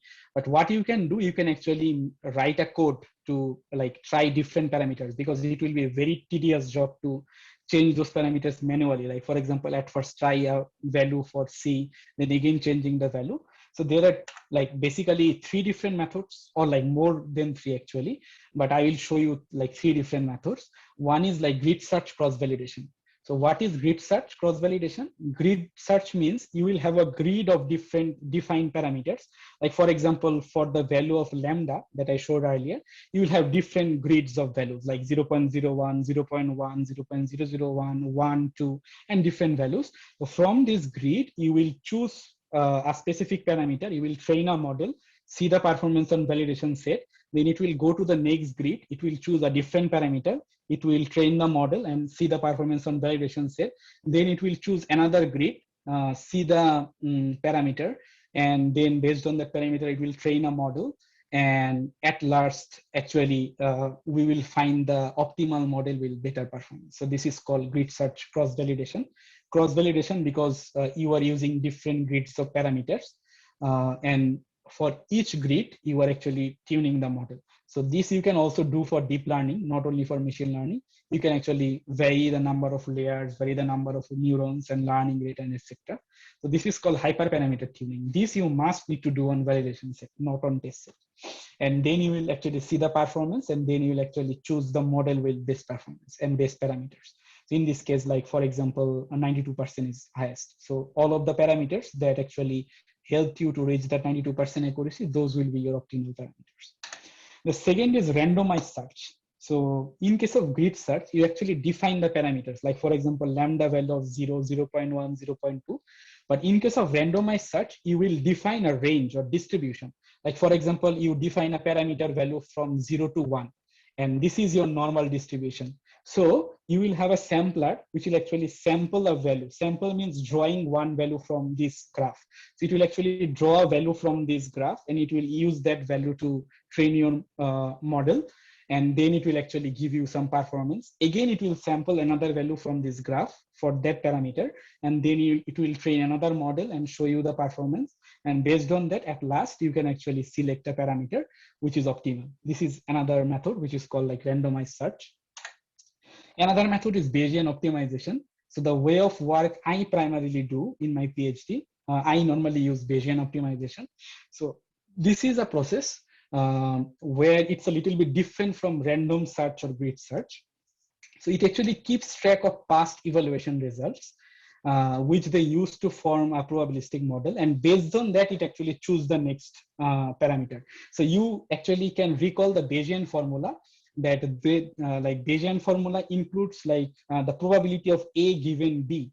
That means it will actually choose the probability of a parameter A based on the parameter B. So that means if you have some previous result from previous parameter, like for example, you choose a lambda value of 0.1, or you increase the lambda value and you got a very bad result. So that means it actually keeps track of that thing, and it actually knows that if I go at this direction, it will give me bad results. So I will not go to that direction. So this is called Bayesian optimization, where you have the dependent events like probability of a specific parameter given another thing. So you can see the probability that it will and give you the score given the hyperparameters based on the like tracking of like previous parameters, like what happened at the past. And based on that, you can actually optimize the hyperparameters. So this is called like hyperparameter tuning. Okay, the final part of optimization, which is actually the technical part, the last technical part of this talk. This is called error and ablative analysis, which is also very much important. Especially if you are writing a research paper, then you need to perform these two analyses, which will actually increase the weight of your paper. So the first thing is error analysis. This is a very trivial example. Like for example, you have proposed a method which have different components. Like for example, you want to recognize the face of a person, and it has like separate components. Like for example, at first you will take the image, you will process the image, like you will remove the background. Then you will perform the face detection based on three things. You will segment the eyes, you will segment the nose, you will segment the mouth, and at last there will be a logistic regression model which will classify the person. Like for example, it will tell that, okay, this is person A, this is person B, this is person C, and so on. So this is your total architecture which you have proposed, for example. Now you want to perform error analysis. So what error analysis will do, it will tell you how significant each component in your like architecture is. So for example, you can ask this question: how much error is attributable to each of these component? That means like how much error is attributed to this pre-processing task, how much error is associated with this face detection task, how much error is associated with eye segmentation or nose segmentation or like logistic regression task, and so on. So how you can do that? So what you need to do, you need to think that, okay, what if my pre-processing is perfect? And then I will actually perform the analysis on the rest of the part. And then what if my face detection is perfect? And then I will actually perform the analysis on rest of the task. And then you will see what if my eye segmentation is perfect. And then based on that, I will actually perform the rest of the analysis. So you can see the analysis table here. So if you use this overall architecture, you get 85% accuracy. But if you plug in the ground truth value for pre-processing part, that means that you have a like very efficient pre-processing. So you already know you have like successfully removed the background. So the accuracy only increases 0.1%. So 85 to 85.1%. And then if you think that, okay, what if my face detection is perfect? That means you plug in the ground truth value for face detection. So then your accuracy increases from 85.1% to 91%. Then you will plug in the ground truth value for eye segmentation.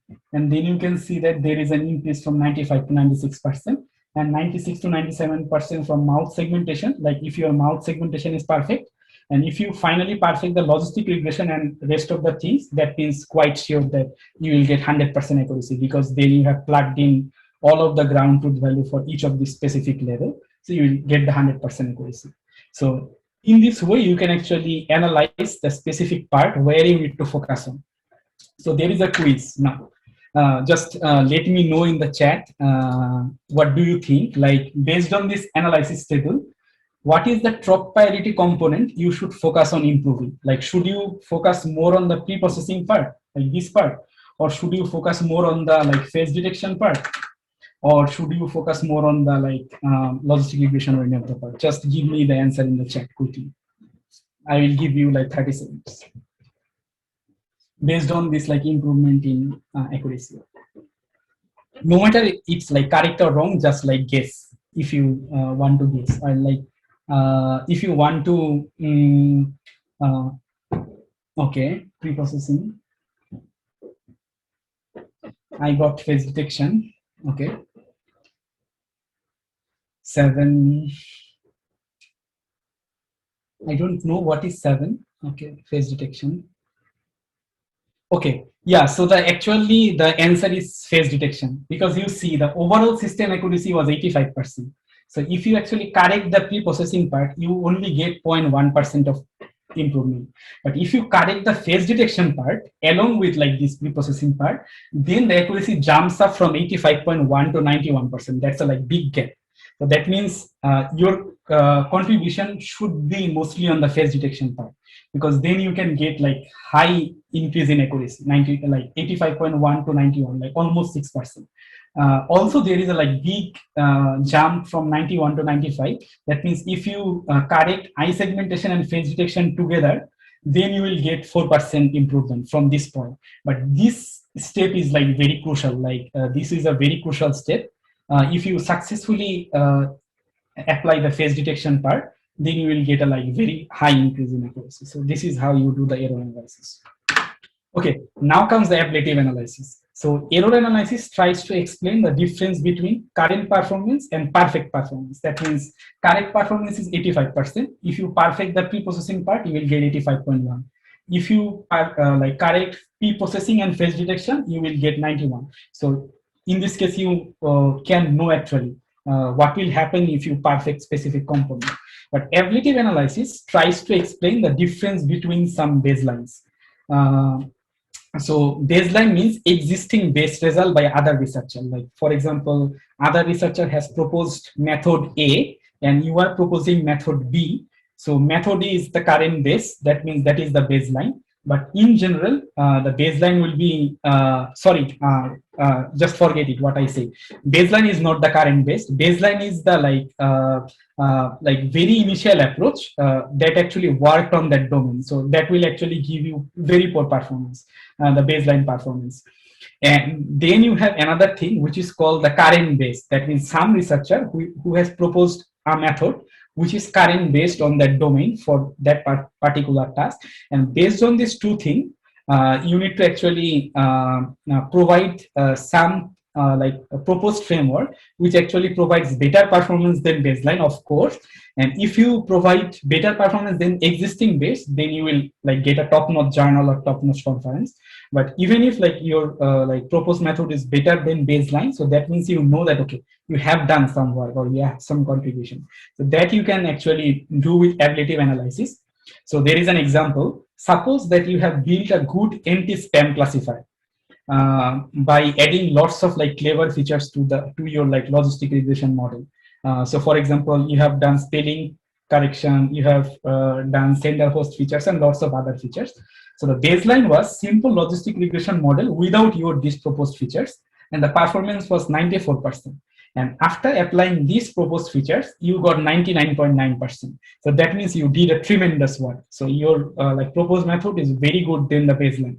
Now in your paper, you need to actually show the reviewer that actually your proposed method has some value or weight. So how you can do that? That is ablative analysis.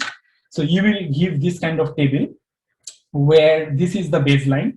So what you will do, you will at first provide the accuracy for your overall system, like 99.9% with all of those features.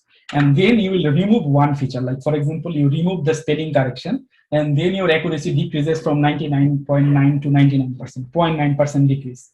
That means if you do not use spelling correction, then you will have a reduced accuracy of 0.9%. Same, if you remove spelling correction and sender host, then your accuracy will decrease from 99 point to 98.9.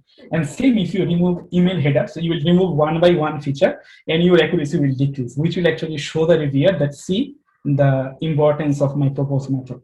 So here there is another question: how much did each of these components really help? So you can see that the most help you actually got for the email text parser, because you can see actually 98.9 to 95%. So there is a big drop in accuracy if you do not use the email text parser feature.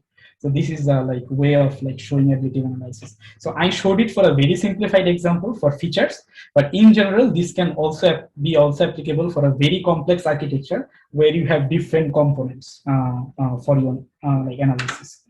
Okay, so we are done with this. So then there are like two approaches that you can follow if you are a beginner in researcher. One is like careful design, where you have to spend a long term designing exactly the right features, collecting the right data set, and designing the right algorithmic architecture. And then you have to implement the algorithm and hope that it works. Benefit is it's a nicer approach. Perhaps you will get more scalable algorithms.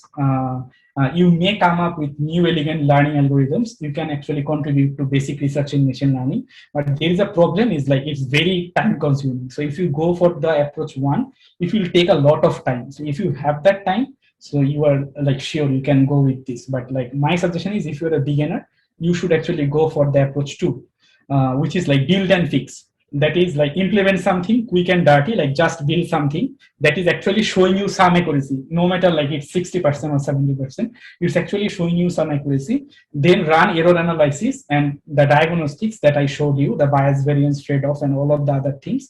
And then identify what are the problems, what are the wrong things that your model is doing, and then try to optimize it. The benefit is it will often get your application problem working more quickly, and it will it can provide a model which will be really faster like in the market. So the approach one, careful design with premature optimization idea, like if your optimization knowledge, model optimization knowledge is not very much clear, so then you cannot actually go for this careful design, especially when you will have this kind of complex architecture where you have separate parts. Then like careful design to like better everything will be a very tedious job. It will not be possible for a beginner researcher.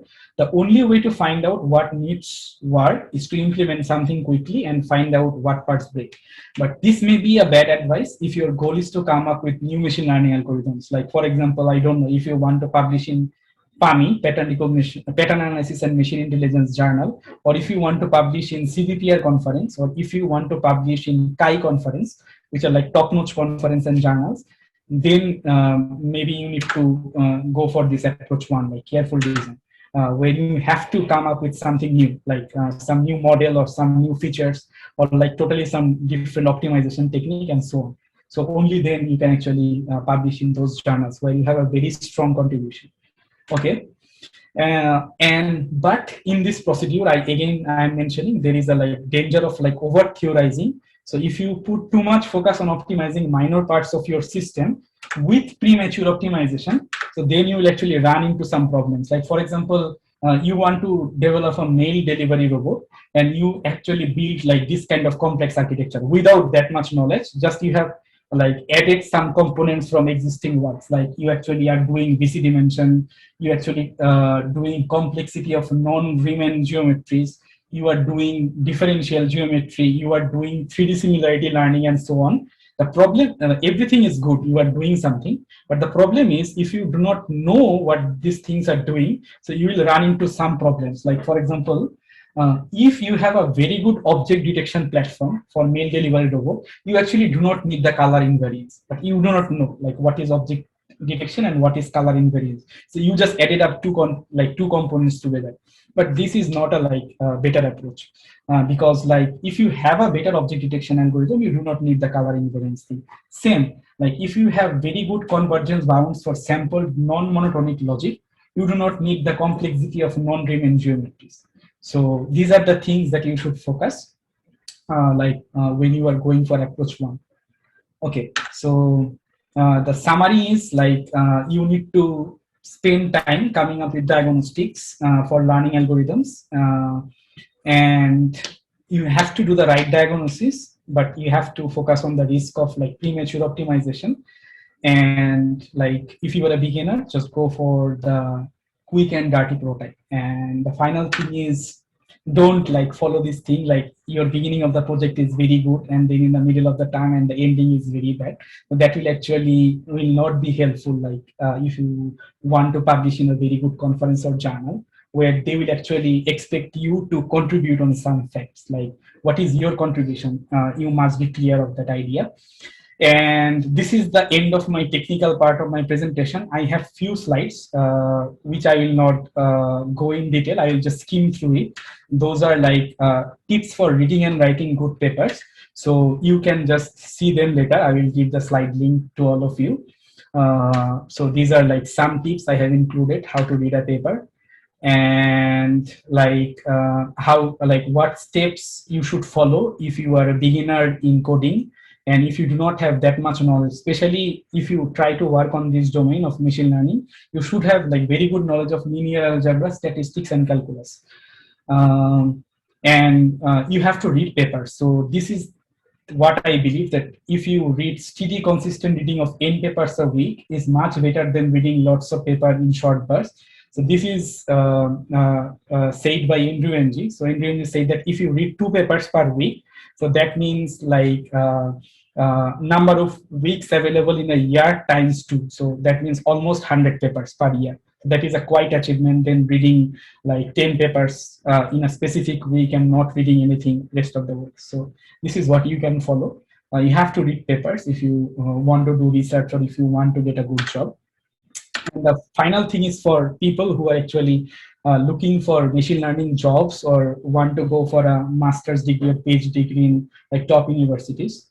So this is what recruiters look for. They look for like technical skills, how much machine learning knowledge and skills you have, how much coding you know, meaningful and significant work. Like, can you think of like ideas which are actually significant and helpful?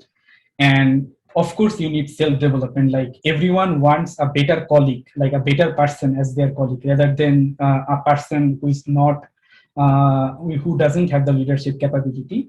And this is a circle that you must follow, that like what your best prospect really wants and what you do very well. So if these two things match, that you have passion for that thing and you also do that very well. So this is a very good combination.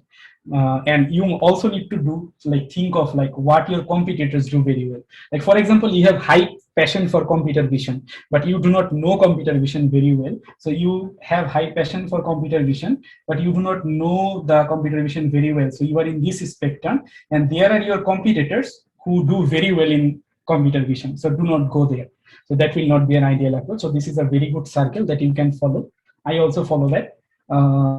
Yeah, and like this is the best part, where your value proposition lives, where you have the passion for something and you also know how to do that, like these two matches.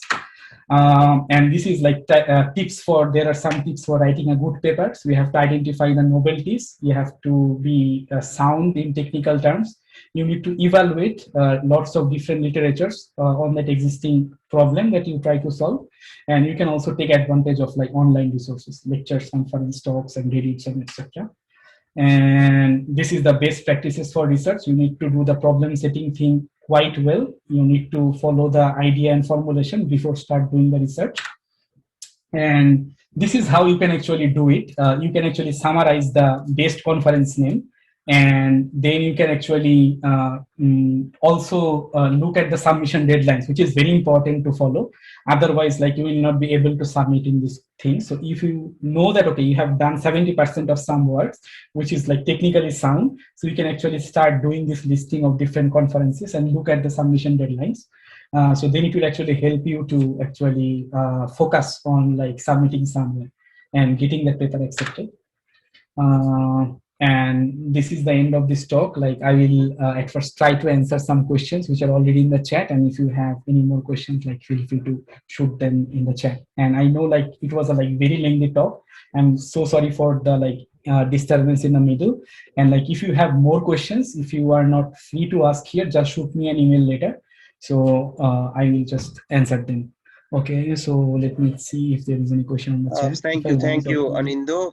It's a wonderful presentation, and without drinking any water, you spend 2 hours and 10 minutes. This is amazing.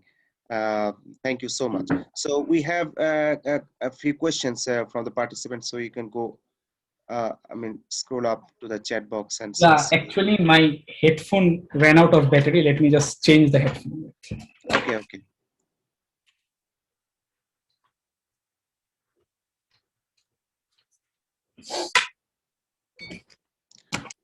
So one question from Minhajul Abedin. If you see the question, then you can directly. Yeah, I think everyone can listen to me, right? Yes, yes, perfect. Okay. So if I want to optimize Navier-Stokes equation using gradient descent instead of typical linear regression or other, how can I proceed? So I will say that the steps are basically the same thing that I described. At first, you need to look whether this is actually an optimization problem or not. Like for example, here I can see you are trying to actually either change, you are trying to change the optimization problem like the gradient descent, or like using some different methods like Newton's method and any other things, or you can actually go for the approach that you have to completely change the learning algorithm. Like you have to go for like maybe like not logistic regression, you have to go for net base, or like you have to go for support vector machine or other algorithms. But before doing these two things, like optimizing the algorithm or like completely switching to another algorithm, you have to actually look for that bias variance trade-off, like whether your model has problem regarding underfitting and overfitting or not.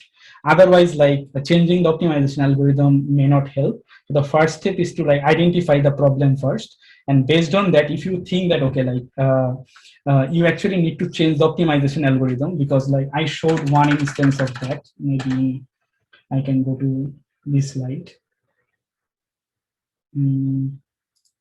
Here I showed like two cases where you can see that like after plugging the weight parameter for SVM, I found that okay, JWSVM, the optimization function, performs better with SVM rather than using logistic regression. Whereas I optimized this function for logistic regression, so it should have like the JWBLR should have been greater than JWSVM, but this did not happen in case one.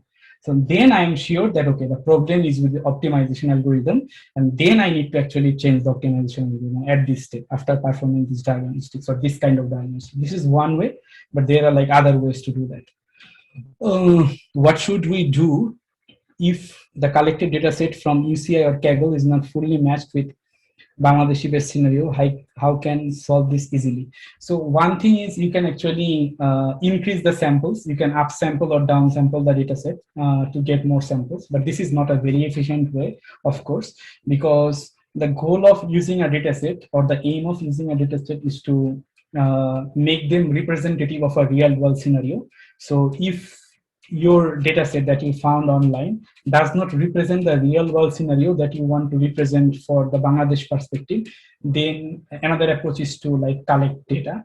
Or there is another approach which is called synthetic data set generation. You can actually use some generative models, like for example, GAN is a generative model, GAN, generative adversarial network, which actually helps to generate samples for a specific problem domain based on the instances of a like specific data set that is already publicly available. So this is called synthetic data generation. This is another approach which you can go forward to. Okay. At the end, you will find another question from Jahrul Jannat.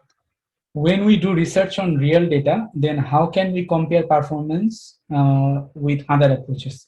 This is a very good question. So what you can do in general, you have to find some representative data sets of the of the similar domain that you are using. For example, I collected a data set about activity recognition based on smartphone sensor data. So then I need to figure out how many more data sets are already available based on smartphone sensor data for activity recognition, and which methods have been used on that data set. And then what I need to do, my paper will be like this. My first contribution is I have like proposed a data set, I have collected a data set, that is my first contribution. My second contribution is I proposed a method which works on my data set because it's showing better performance. Also, my my trained model is generalized enough to perform well on other data sets also, and then on other data sets I will compare the performance with existing methods on those other data sets, and this is how I can submit the paper. This will be the approach. If anyone finds any point that needs a bit more clarification, okay, so this is not a question actually. Yeah. What is good ratio for training data, validation data, and test data? It's actually a very like trivial question that is asked by many researchers. Normally, I would say like at first you have the whole data set, just like exclude 20% or 30% for the test data. Then rest of the 70% split them into train and validation, or use that rest of the 70% as cross-validation approach. I think that will be better. But it also depends on many factors, like for example, it actually depends on how many data samples is available. Is there any bias or not? Like for example, how many genders, how many samples for each gender you have on the data set, how many samples for each age range you have on the data sets, and so on. So I have one paper that is like already submitted in a journal, but the decision has not come yet. So that is actually on like how many data sample is efficient, or like how many data sample is enough. So on that paper, actually I have like we have shown that like using Bayesian optimization, we can actually find this fit, like how many data samples will be sufficient if we use them as trained data or test data and so on. So this is an active field of research. So you can actually try to search more on that. Minhajul Abidin, another question. Do I need to implement other researchers' algorithms to same datasets I'm using compared with mine, or is there other method available? No, you actually have to do like these things. Like for example, if you are only proposing a method for a specific, like if you're only proposing a method, so then you will give a table for a specific data set, or like specific data sets, where you will show that, okay, for this publicly available data set, this is the performance from my proposed method, and these are the performance reported by other researchers for this data set. This is like if you proposed only method, not data set. But if you have proposed a data set also, so then you need to apply your method to the data set, and also existing methods on other data set. Those methods you have to implement for your collected data sets, and then you have to like compare the performance for your data set with your method and other existing methods. So this is an approach which actually makes your paper more strong towards getting accepted. Otherwise, the reviewer may ask like, what is the guarantee that your method is the best method for this collected data set? What if some other existing methods will be better than your own? So yeah, you are correct. Like you have to actually implement them. There are like not other methods available. Sajjad Yusuf, that's a question. Our validation data are already on training set. So you can actually do three things. Like you can actually, so in some competitions, like or like in some data sets, you will find that when you will download that data set, there are like separate training set, separate validation set, and separate test set. So you do not need to worry much. But if it's a like complete set, like no train, test, and validation splitted, so it's actually up to you how you are doing the split. For example, the best practice is you need to find out how earlier research papers has done the split, because at last you need to compare with those methods. Like for example, some paper has put 30% data on test set. So you will see that the next paper that comes, that paper also puts 30% data on the test set, because otherwise this is not, otherwise then it will not be a fair comparison. Like for example, some method obtain 99% accuracy using 30% test data, and you obtain 100% accuracy using 10% test data. So this too is not a fair comparison. So you need to look at previous researchers' work, what they have done, and just follow that. Like if you are like using a data set that is like very famous. Yeah. How much priority should be given in related work to write a paper? Very much. Like I showed in this slide how you have to actually write the related work. See this thing, this one. So you will actually find the very first problem on this domain, and then you will write that problem, and then you will write the solution for that problem given by this 1990 paper I don't know. This is solution 1. Then you will find the problem of this solution 1. You will also find that in some other paper. This is problem 2, and solution 2 will be has proposed already, hopefully, and it will go on. And then in chronological order, you have to report the problem, solution, problem, solution. Then at one point, you will only left with some existing problem that has not been solved yet. Then you need to tell the reviewer or tell the audience why those problems are that much challenging that they have not been solved yet. And then you need to find your promise, like why you want to solve that problem. That is the promise, why. Obstacle is what are the existing gaps or challenges that people has not approached it, or this, or like people has approached but did not get any suitable solution. And what is your takeaway, like what is your proposed solution. This is how the paper will actually follow through from this thing. Train and test, or train, validation and test. Of course, train, validation and test. If I type anything, no need to read. Okay. I just for your clarification, others. Okay. Just, and when you mention a question, please mention the name as well, so that. Okay. So I have another question from Murtuza Ahmed. So tell us the usefulness of missing value handling techniques, how much it affects our model generation. Very interesting question. Missing value. So it may happen that, like, especially when you are collecting sensor data or image feed from some camera, it may happen due to multiple reasons. Like, for example, the sensor data has not been collected, or the sensor data has been replaced by some intrinsic noises, or there has been some problem over the network channel. So due to many reasons, there can lie some missing information. So interestingly, there has been a lot of work that has been performed on missing values. So one simple technique is just to like not consider the missing values.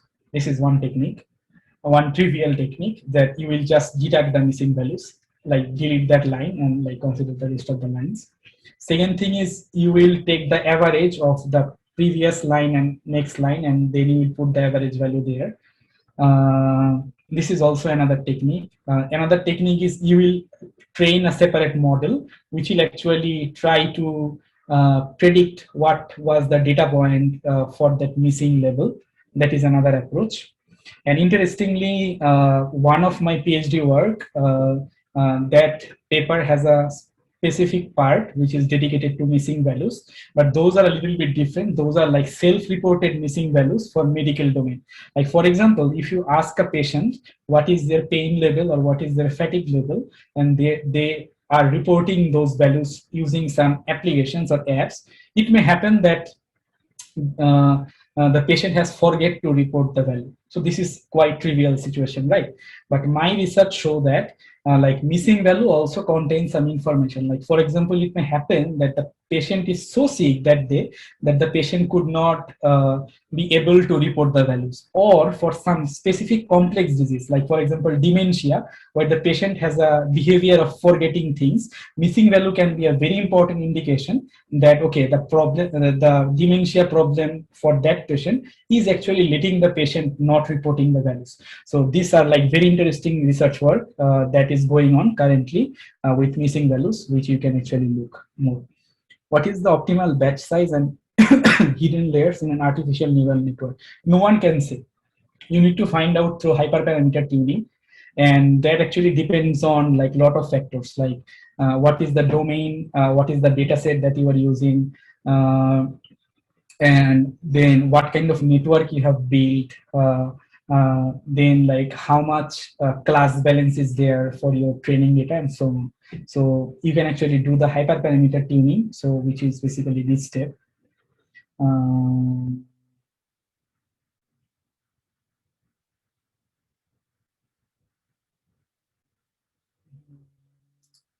This step, so to find the different optimization layers and neurons and so on, and based on the score, but this you have to do on the validation set, of course. Based on that, you can actually find optimal parameters. Then from Minhanzul Abedin, if I applied feature engineering to publicly available dataset and change it a little bit, can I compare other algorithm on the dataset for my result? Of course, yeah, you can actually compare, but then you know that like you need to actually show the reviewer what is the importance of that feature. So you can actually perform this ablation experiment to show that, okay, like for example, up to this point, this was old feature, and then you add a new feature, which is, for example, JavaScript parser. Then you can actually show the reviewer that earlier it was 95% accuracy. For example, you can do this thing where you can see that, okay, like using a specific proposed feature, for example, spelling correction. If you do not use your proposed feature, so then the accuracy will be 98.9%. But if we use your proposed feature, for example, this is your proposed feature, then accuracy increases 0.1%. This is your contribution. So based on my knowledge, this is not a very sound contribution, but of course, like this is one contribution that. Yes, thank you. Just one addition, like I'd like to ask Muhammad Minhajul Abidin that, do you mean data augmentation? Because you said change it a little bit. So are you just changing the publicly available data set a bit, like augmenting the data set to create I don't more think so, data, because something he like said if I applied feature engineering to publicly available data sets and changed it a little bit, that means I think he mentioned about like change the features or like adding some new features or that thing. Yeah, If that is the case, thing, that so is okay. then you But can. if the Assalamualaikum, data sir. set is augmented, Alaikum Salam, please. I'm Minhajul Abidin. I'm working on activity recognition. I have applied is single value decomposition on publicly available data set, and then applied my model on the data set. That is quite good result I'm getting. Is that I can apply other algorithm in my research for comparing result or result analysis, publicly available other researcher algorithm. Can I apply all those algorithm?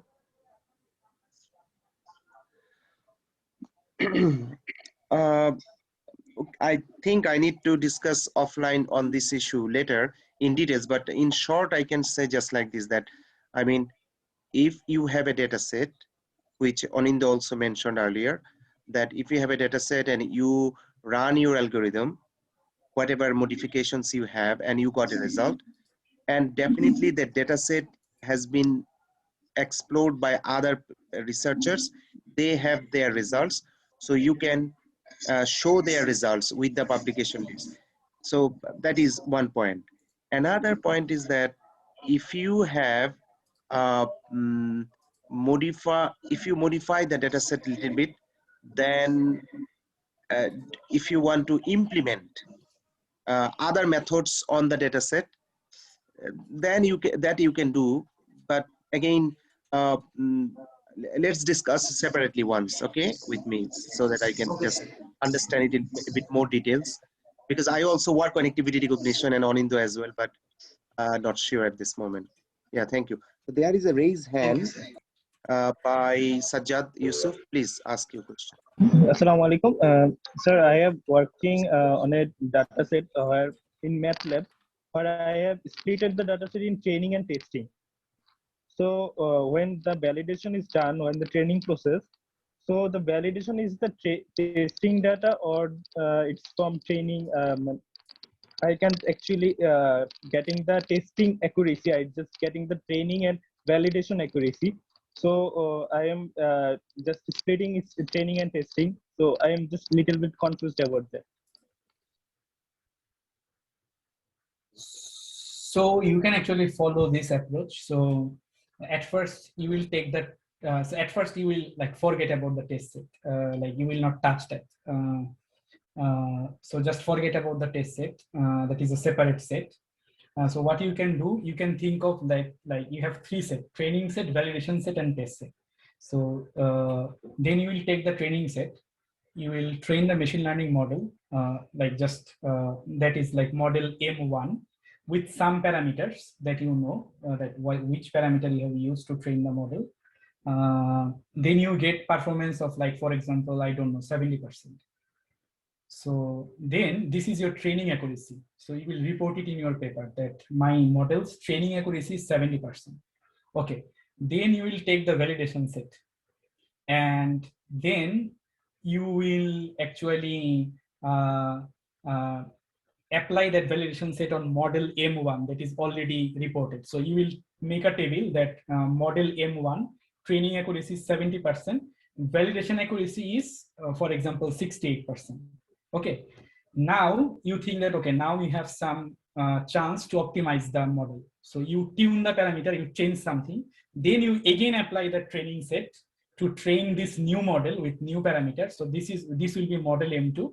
Then you will report the training accuracy. For example, now the training accuracy is 71%. And then you will apply the validation set again on this model. And then, for example, now the accuracy has increased like 73% for the validation set. You will report it. And then you will do it multiple times. So I told you about this thing as like manually you can do, but you will not do that manually. You can actually use like grid search cross validation techniques that I showed in later slides here. So you can actually make a grid of different parameters and tune them. But whatever the tuning you do, you will try to justify that, okay, the model performance has increased or not by using the validation set. And finally, when you are done that, okay, like there is nothing you can do now, you have reached the optimum level of validation accuracy. So then finally you will take the test set and then you will find out what is the accuracy, precision, F1 score, ROC curve for your that final model. I don't know. For example, that will be a model M100. Like you have like tuned the model for 100 times with different parameters, and that is the optimal. Or it may not be M100. It can be like any middle model, like M69 or like M70 or M71. So you'll take that optimal model, which is the final model. Like for example, M71. And then for that final model, you will just apply once the test set, and then you will finally report the test result. That is your final model. That you will compare this test accuracy, the final model with M71. This test accuracy you will compare with past research works, what they have done. So this is how you can actually go for writing a paper when you are doing this kind of optimizations.